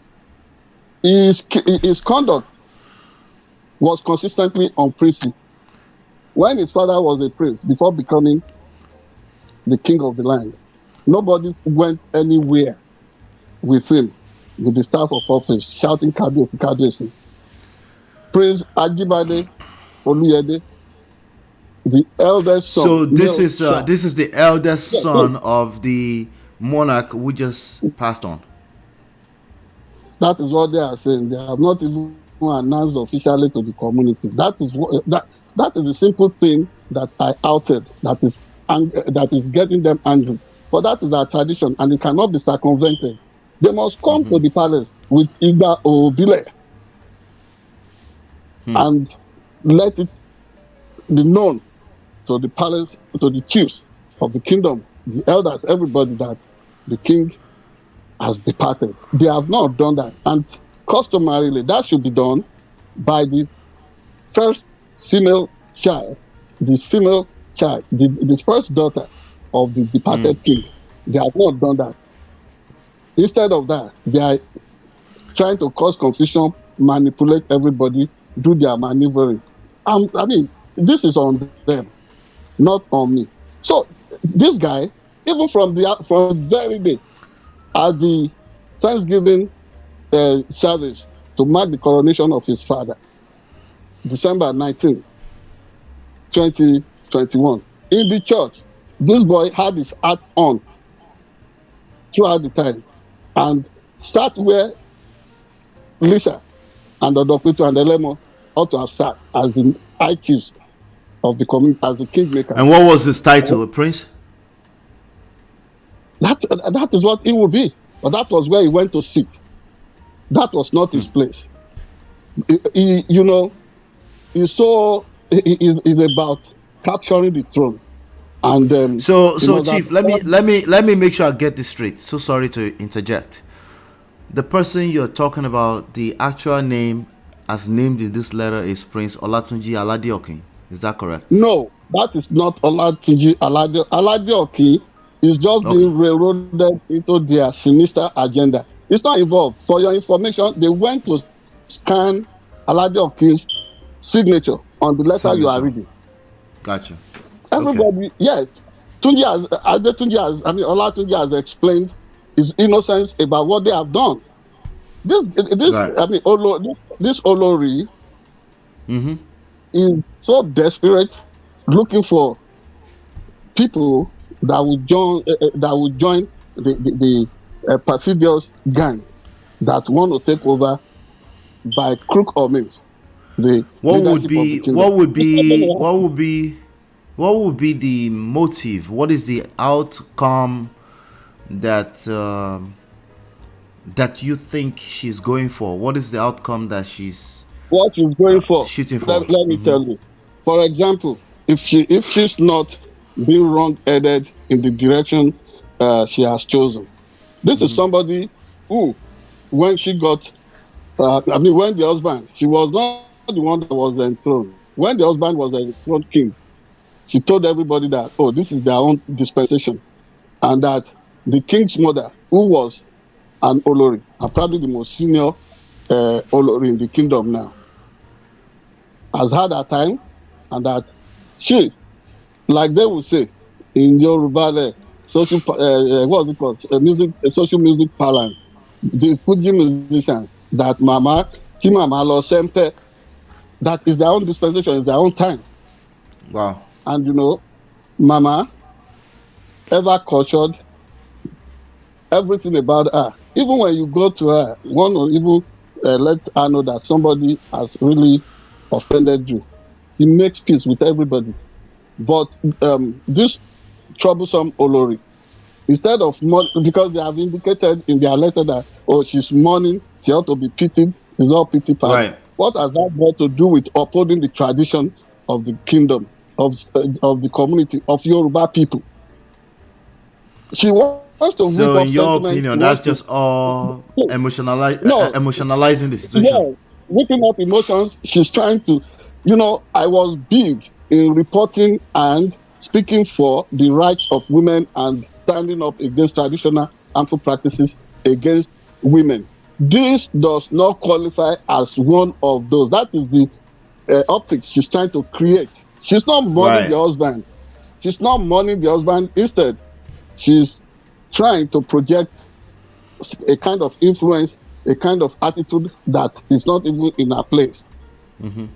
That is what she's doing. Now, let's move.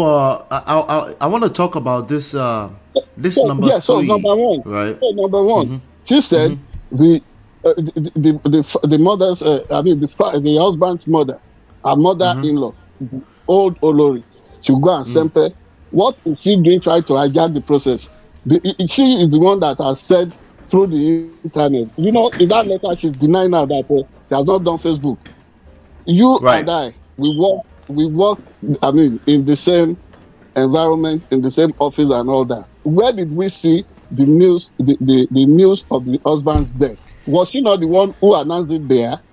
Because she's a pathological liar.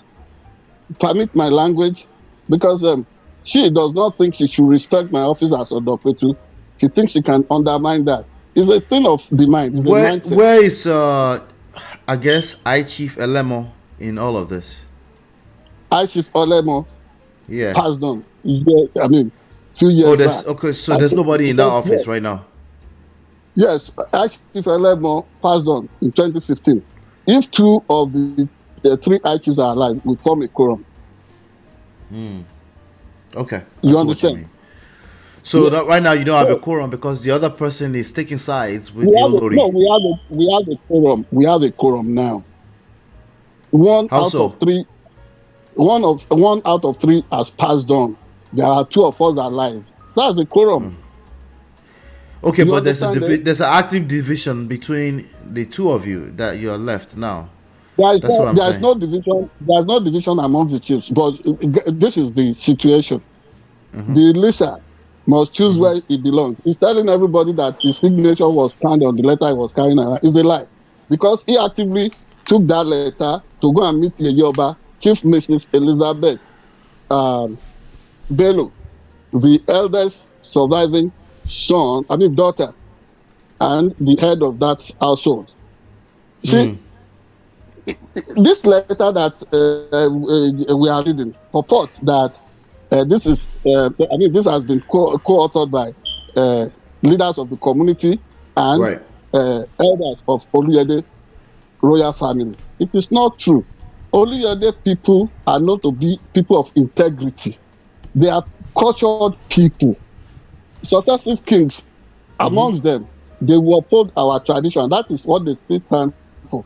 It was, they were thinking, Olisa was trying to coerce the Yoruba Elizabeth Bello ni Oluyede into putting a thumbprint on that letter, saying, it's good news and all that. The brilliant and exceptionally cultured woman resisted and said she would not thumbprint what she did not know anything about. Then the son, Dr. Olatende Bello, now made an attempt to arrest Lisa for trying to perpetuate that kind of fraud and forgery through through his mother. That is what happened there. So, the Olori is stopping for people to support her sinister and malicious and manipulative agenda. But she can't find the support of anybody in the community. By the way, if she bypassed the eldest surviving son of Oba Professor Oluyede, that is Prince Segun Oluyede, the former chairman of Akure North Local Government. Up till now, I doubt if she has informed him of the passing of the king. That is Prince Segun Oluyede's elder brother. She did not inform Prince Afolabi, another younger brother. She did not inform. So all those people are not. Just wait. She did not inform Princess Kofoworola Olagbaju, the past regent of the community and the third of the children of Oba Professor Oluyede. Jumped all that and decided to call my good brother, friend. So the fact that those people are listed on this letter is false. Just wait, please. Called Adegoke Oluyede, prince and lawyer in Abuja. So, she is divisive. That is what she brought to the community. Touting women's vanguard in her letter, youth vanguard. What has she done with all of them? The youth before she, our Oba Ajibola Oluyede, I refer to him in the present. Kabiyesi. Oba Ajibola Oluyede, very good man. Very good man, meant very well. Had his own agenda for prosperity and security of the kingdom. But you see this Olori, wherever she shows up, trouble must start. Start with her domestic staff. She was a thorn in the flesh for them. So very, very unroyal the way she conducts herself. You must, as a royal person, as a royal figure, you must show grace. You must show empathy, kindness to people around you, to your subjects. But she was always tormenting everybody. What did she do to the pastors in the community, the men of God? Almost divided them and almost made them to feel like they were nobody until she did. Now, she got herself engulfed. Chief, all we are saying is, let me ask you a question. If Oba Oluyede Kabiyesi was here right now, in all of these allegations, what would he say? Because this was his Olori, right? What would he say? What did he say when he was around to see some of these things? Up to the time he spoke with me, even in America here, he called me Odokwetu, and he never stopped doing that. And he saw through the way the Olori was displaying raw hatred towards me. I don't know what she wanted of me. She has accused me of benefiting from the largesse of Oba Ajibola Oluyede. So this is a personal vendetta to a large extent. Probably on her part. I don't know the workings of her mind. But when I see something that is copied out of the script of Jezebel in the Bible, I know what it is. When I see that of Herodias in the Bible that asks for the head of John the Baptist on a platter, I know what it is. And this looks almost like that. If Kabiyesi were around and she is the one that is saying also, Kabiyesi would call her to order like he always did. Okay. People are just utterly wicked. And this is somebody who does not know how to to reward loyalty. She does not. She has always done this. Would want to rubbish. People should ask her, what is the need for her cultivating cult followership in the community to join her to rubbish her mother-in-law? That is Oluyede internal issue. But what she cannot do is to step out of bounds to insult a high chief or the royal institution. All I've said is that it is wrong, and every reasonable Yoruba person should ask, where is it done? Not even in England, not even in the United Kingdom would an Olori, Queen Consort or King Consort take, what is it called, keyboard, and then broadcast the passing of a monarch the way she did. That is all I mentioned. And I said, and I've said my own, and I'm still repeating it. We all are united in this. Now, fraud has been committed. Chief, you said we all are united in this. What I am looking at, okay, the kingdom. Okay. In the kingdom, kingmakers, okay, all the chiefs, the royal family, men and women in the community, youth and old, everybody in the community, they stand for our tradition. And the Oluyede, including Olisa. Well, if he's in, fine. But I want to believe he's on the side of tradition from what he has told me. But what he has done lately, having to hawk around town a document that is a forgery to say that I'm no longer the Odokwetu. You know, once I was interviewing the late Ikemba of Unewi, the former leader of the Biafran cause, the late Chief Odumeku Ikemba Unewi. He told me that the Nigerian 30-month-old civil war was nothing other than an attempt by Jack. He used to call Yakubu Gowon Jack from Jacob. You know, Yakubu translates to Jacob in English. So that all Yakubu Gowon did in that 30-month civil war was to hunt for his head. And in an attempt to get a single head, millions were sacrificed for that. These people want my head, including Lisa. I don't want to disparage him. You know, he's been my big brother. He was my senior in high school. Okay. He had this bullish tactics. In fact, he wanted to bully me into silence. But you know the kind of mental stuff that I'm made of. Yes. It's like good luck with that. You know, part of our Oriki, part of the praise in our family, I call Erila Mori Pompo. When he discovered that I had that kind of praise, kind of Oriki, repeatedly, he was always, he's been saying it. And there is no shame about it. But they should also understand. Are you saying it's an attempt to bully you? Yes. Which is, I know him from high school now. I know him from high school. And I'm not that kind of person. I don't succumb to bullies. Whether it's him you or back down.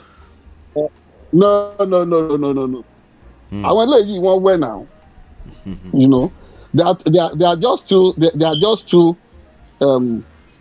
They are just too. I can't really. I don't want to use any disparaging remarks about them. But, so in number 7, they are accusing you of this is just an attempt. They said this is an attempt. Yes, your sole objective is to return.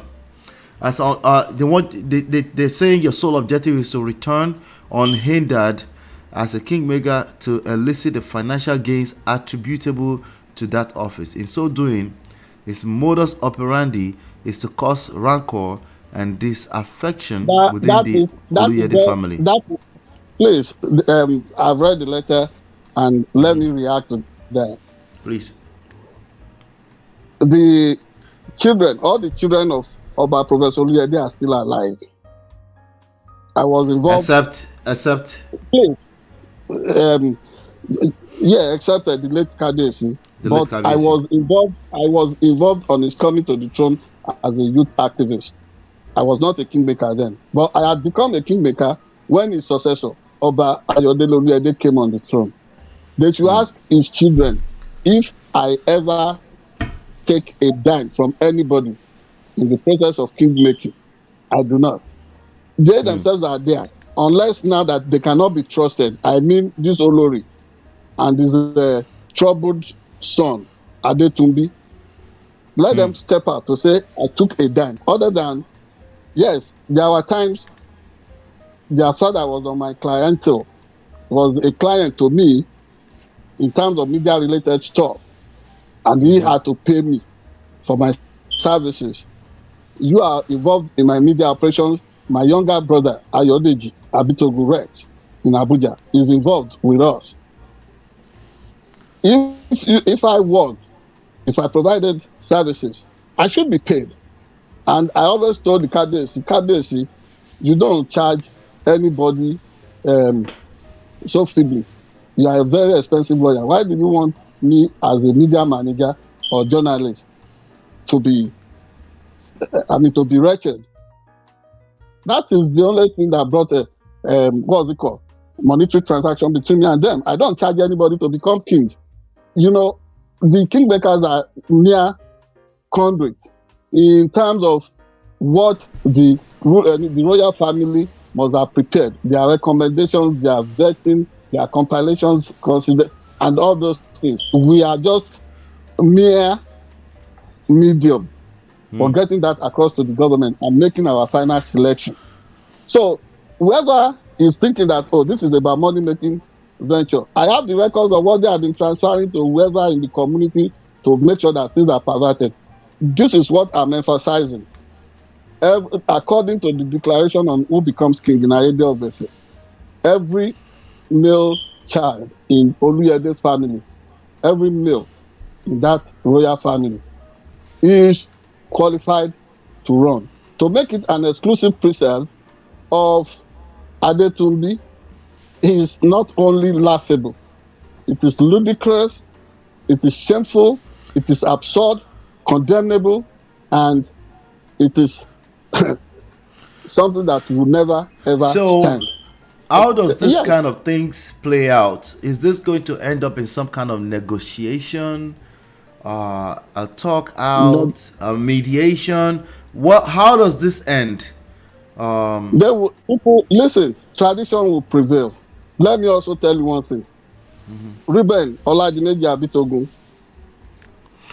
Chief Ruben Oladimeji Abitogun. I don't live for things like that. Look at the lie she told there that I'm defrauding American government of disability payment or checks every month. Checks. Yes. You can confirm to them firsthand. Don't I have a work? When I talk about it and all that, does she think it is something I used to exploit people? I'm not. I will not. Disability checks are not. Disability checks are not free. We don't have to explain that to anybody. They don't just hand it to people for charity. That's not how it works. But that is the impression she's creating. Right. You know. And then the Adetunbi that is following her in all this mischief. You see, in a house, in a household, you would never do without having this kind of, you know, this is just what it is. The Oluyede family is highly noble, people with integrity. But you see this kind of accident to the setup of that family, this kind of people. I know Dr. Funto will not behave like this. Dr. Funto doesn't take side with this Olori that is always making trouble. She even is knows Dr. Funto offspring of the Olori? Yes, that is the second child, the only daughter that is supposed to become the regent. But look at the way she's creating so much tension, all kinds of stuff. This point should be made clearly, Ola, that there's nothing in this for me other than the fact I must perform my duty. Nobody ever removed me as high chief, and if they have removed me as high chief, good luck to her. Let her, run the whole gamut, the whole stuff, and let's see how far she can go. But she's been thoroughly exposed. She's touting a woman vanguard with vanguard. She's always changing their leadership, always insulting them, talking down on them. Is that the way people in authority, people that are powerful? You don't know. Alagbara Mamero, Baba Ole. You have all this might. You think it's right, and you have no character. That is I mean, that rubbishes you. Instead of mourning or doing things properly, you are corrected, but because she's so incorrigible, she's not teachable. She wants to force her way through. You know, everything she's done. Yeah, everything she's done is about rubbishing and rubbing it on people's faces. So from the sound of things, from the sound of the allegations you are making, right? It doesn't sound like this person, the Olori, will change.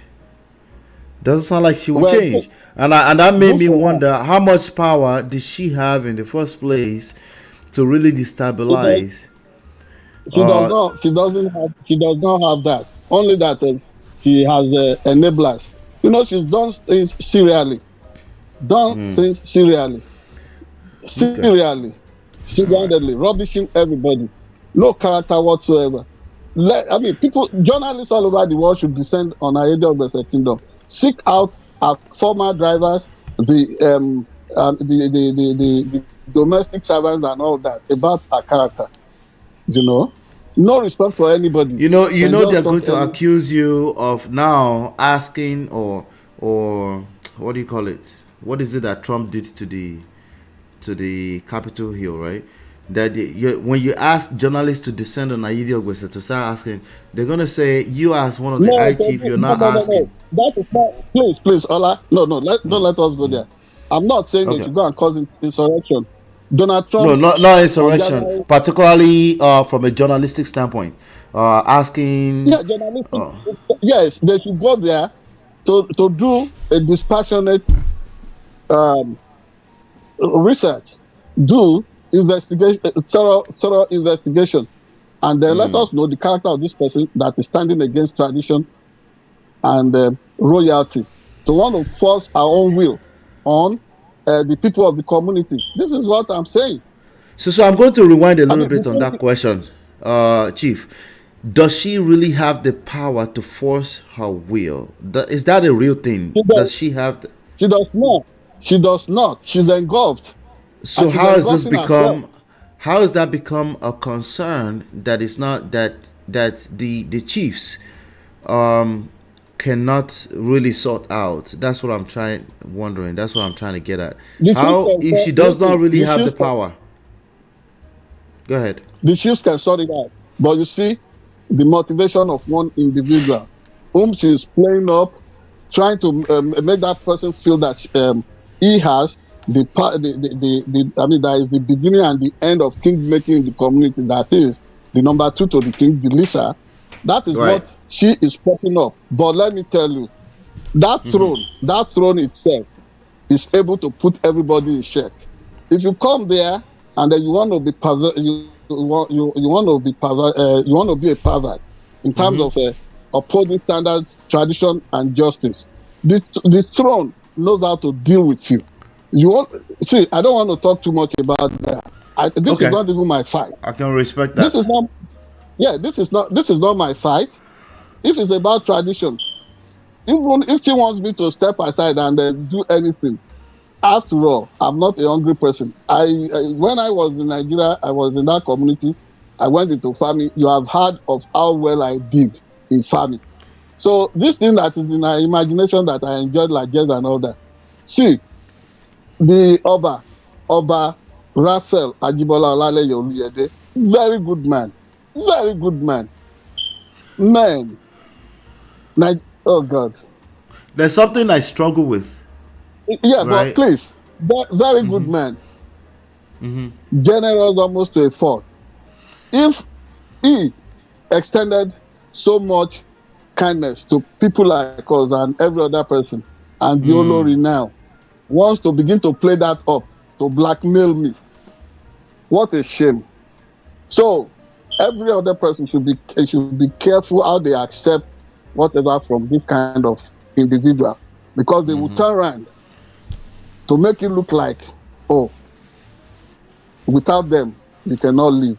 Oba Ajibola Oluyede does not operate like that. That is the character of this Olori that is showing. And for Adetunbi to have authored this kind of letter against a high chief in the community, it tells you the kind of tyrant and despot he will be. So the author is, you're declaring, you believe strongly the author is Adetunbi? Yes, and look at the guy with the support of his mother. The whole charge is led by his mother now. Funto will not do this. Funto is only CC boy. It's only CC boy Adetunbi that will be doing this nonsense. Going to the extent of forging and scanning people's signatures on documents, just to do what? And this is somebody I warmed up to. Everybody knows that his mother is a serial liar. He told me Adetunbi has a degree in law. I interacted with Adetunbi interpersonally, privately. He told me he never read law. That is the Olori you are dealing with there.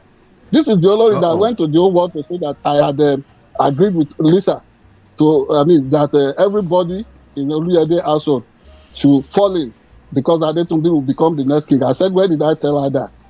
I don't operate like that, and I'm not mischievous. Yes, I'm not mischievous. That is a standard, very full of mischief.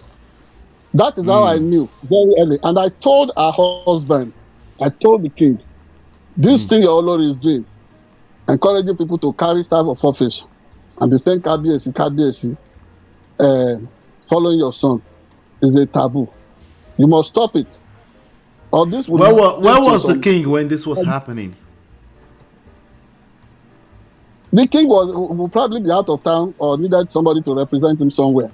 And this is what they were always doing. Saying Kabiyesi to that. But even at the coronation of the king, there was no seat for the Afobajers, the kingmakers. But a high throne was set up for this boy. And everybody was asking. The chiefs were badly treated. This Olori was always doing that. If chiefs were having their Ajoyare, the every 25-day conclave of the Alayede in council. This Olori will send people there with camera and whatever to go and film how they were eating, and will be using that to ridicule them all over the community and everywhere. This is what she has done. But for me, I have a very strong mental resistance and physical resistance. I don't succumb to bullies. You see, let me tell you, Ojumila Leko, Yalomam Koyon Yela Ede of the cell, because she's demonstrated so much reckless rascality on the street of Lagos, wants to bully everybody in Ede of the cell. She will know that Ogun Okowari, or my Ede of the cell, who share any Ogun Okowari. That is it. All right.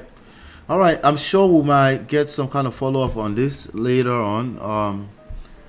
But you'll keep us up to date with the developments as time goes on, I'm guessing.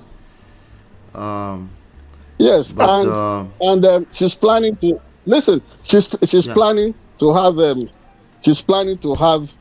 a wake keep for the husband on January 27th in America here. That is also a taboo.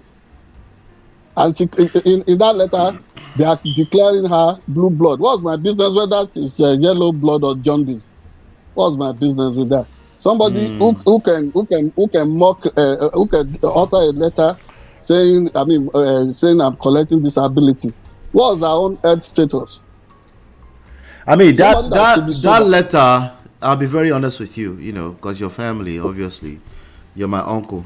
That letter, the language in it is literally something that we can't do too much to be dignifying it. It's so rude and malicious. This is somebody who wears artificial denture. This is the kind of letter you send back to the author and say, go and rewrite it, and then we'll see what we can do with it. Look at the grammar. Minister for Finance instead of Minister of Finance. This is the same way this boy stood before the governor to move a vote of thanks and call the late governor Akeredolu. He said, Honorable Governor, instead of Your Excellency, Mr. Governor. His Excellency. Yes, he's not properly schooled. He's Humpty Dumpty and he's falling apart.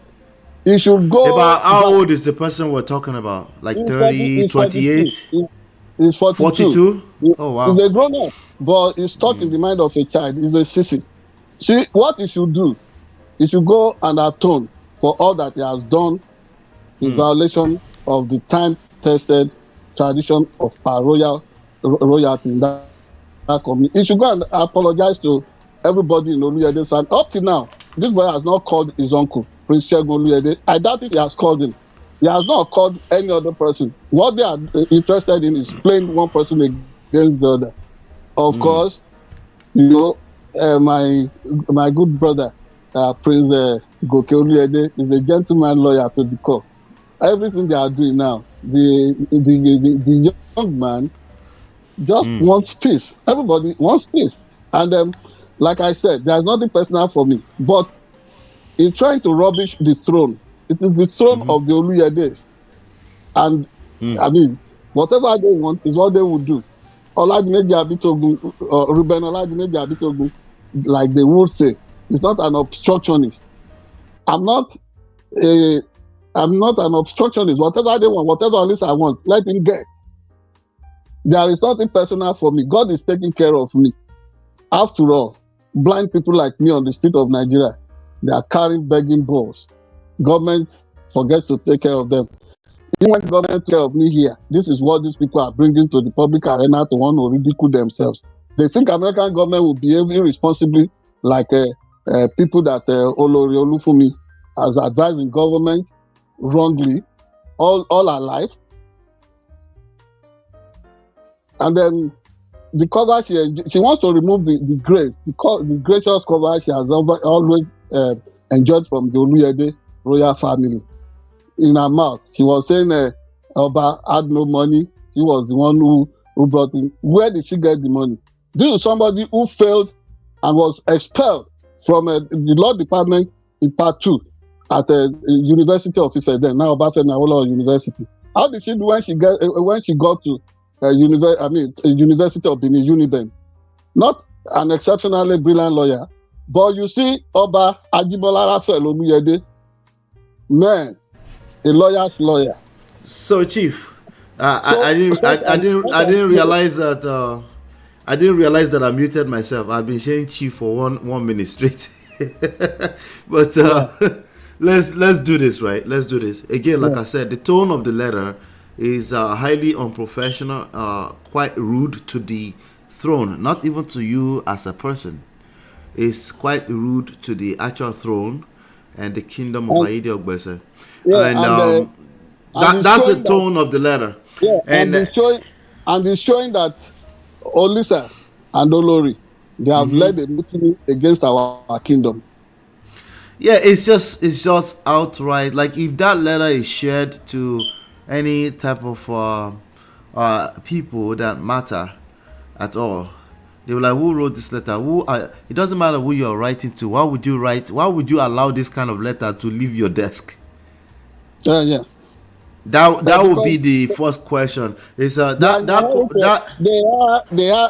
in a hurry to commit their felonious crime. You know, their treasonous crime. You know. Yeah. That letter smells. Let me make this point clear. They are not committing the crime of treason against me, Oladimeji Abitogun. No. Yes. It's against the Alayede throne and the throne and the kingdom and the family. Yes. So for this disgraceful and inglorious attempt by Adetumbi and his mother, and they are willing court participants. Now, Chief, that is nothing other than treason. Now, Chief, what you might prepare for, or you might have to prepare for, is that they can also deem some of these allegations accordingly. They can say, okay, but you're kind of like doing the same thing, right? So those are some of the things that we might have to assess later on. Yeah, they have said they will meet me in court. I love to meet them there.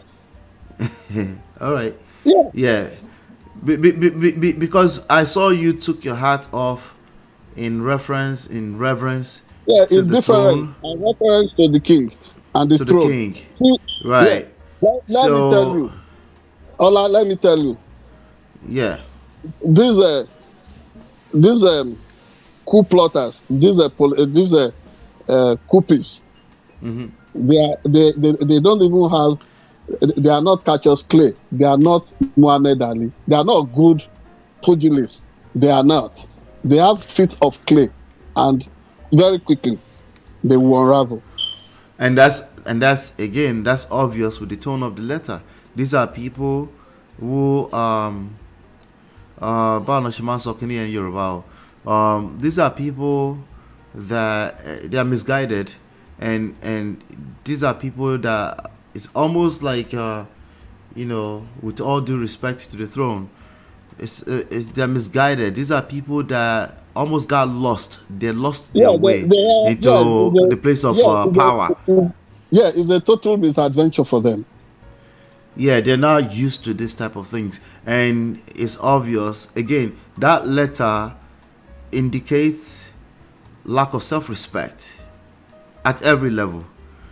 Thank you. And whoever wrote that letter, they should rescind the letter, apologize, and then engage proper conversations about how to move forward in order to respect the throne and the kingdom and themselves. That letter was written by somebody who lacks self-respect. Thank you. I agree with you totally. So and then it makes it harder for me to even take it too seriously, to address whatever else detail they might have put in there, aside of the fact that obviously some of those details, I know them at a personal level, they're false. Thank you. So it is what it is, but I would just want us to leave it there for today, for this one right now. But I dare her. She wants to meet me in court, fine. The one that I'm not going to allow is for me to sacrifice my life so cheaply, because you see the Lagos crowd, some of them, their modus operandi, they can't fight fairly. You saw the way people like Funshaw Williams got killed in Lagos, and people like Shibola Ige in Ibadan. So it is not out of place to expect that these ones want to also do that with their. I mean, they may want to do that. So I'm not going to allow them to spill my blood.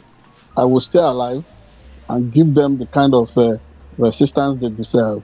And they are not going to seize that throne. It belongs to every Oluyede. They should just perish the thought that they can just come from nowhere and then take it over and keep it forever. It's not going to happen. Shame on them. Well, God bless the kingdom of Ayede Ogbese. God bless Ayede Ogbese kingdom. God bless Ondo State. God bless Nigeria. And God bless the United States. God bless the world in which we live.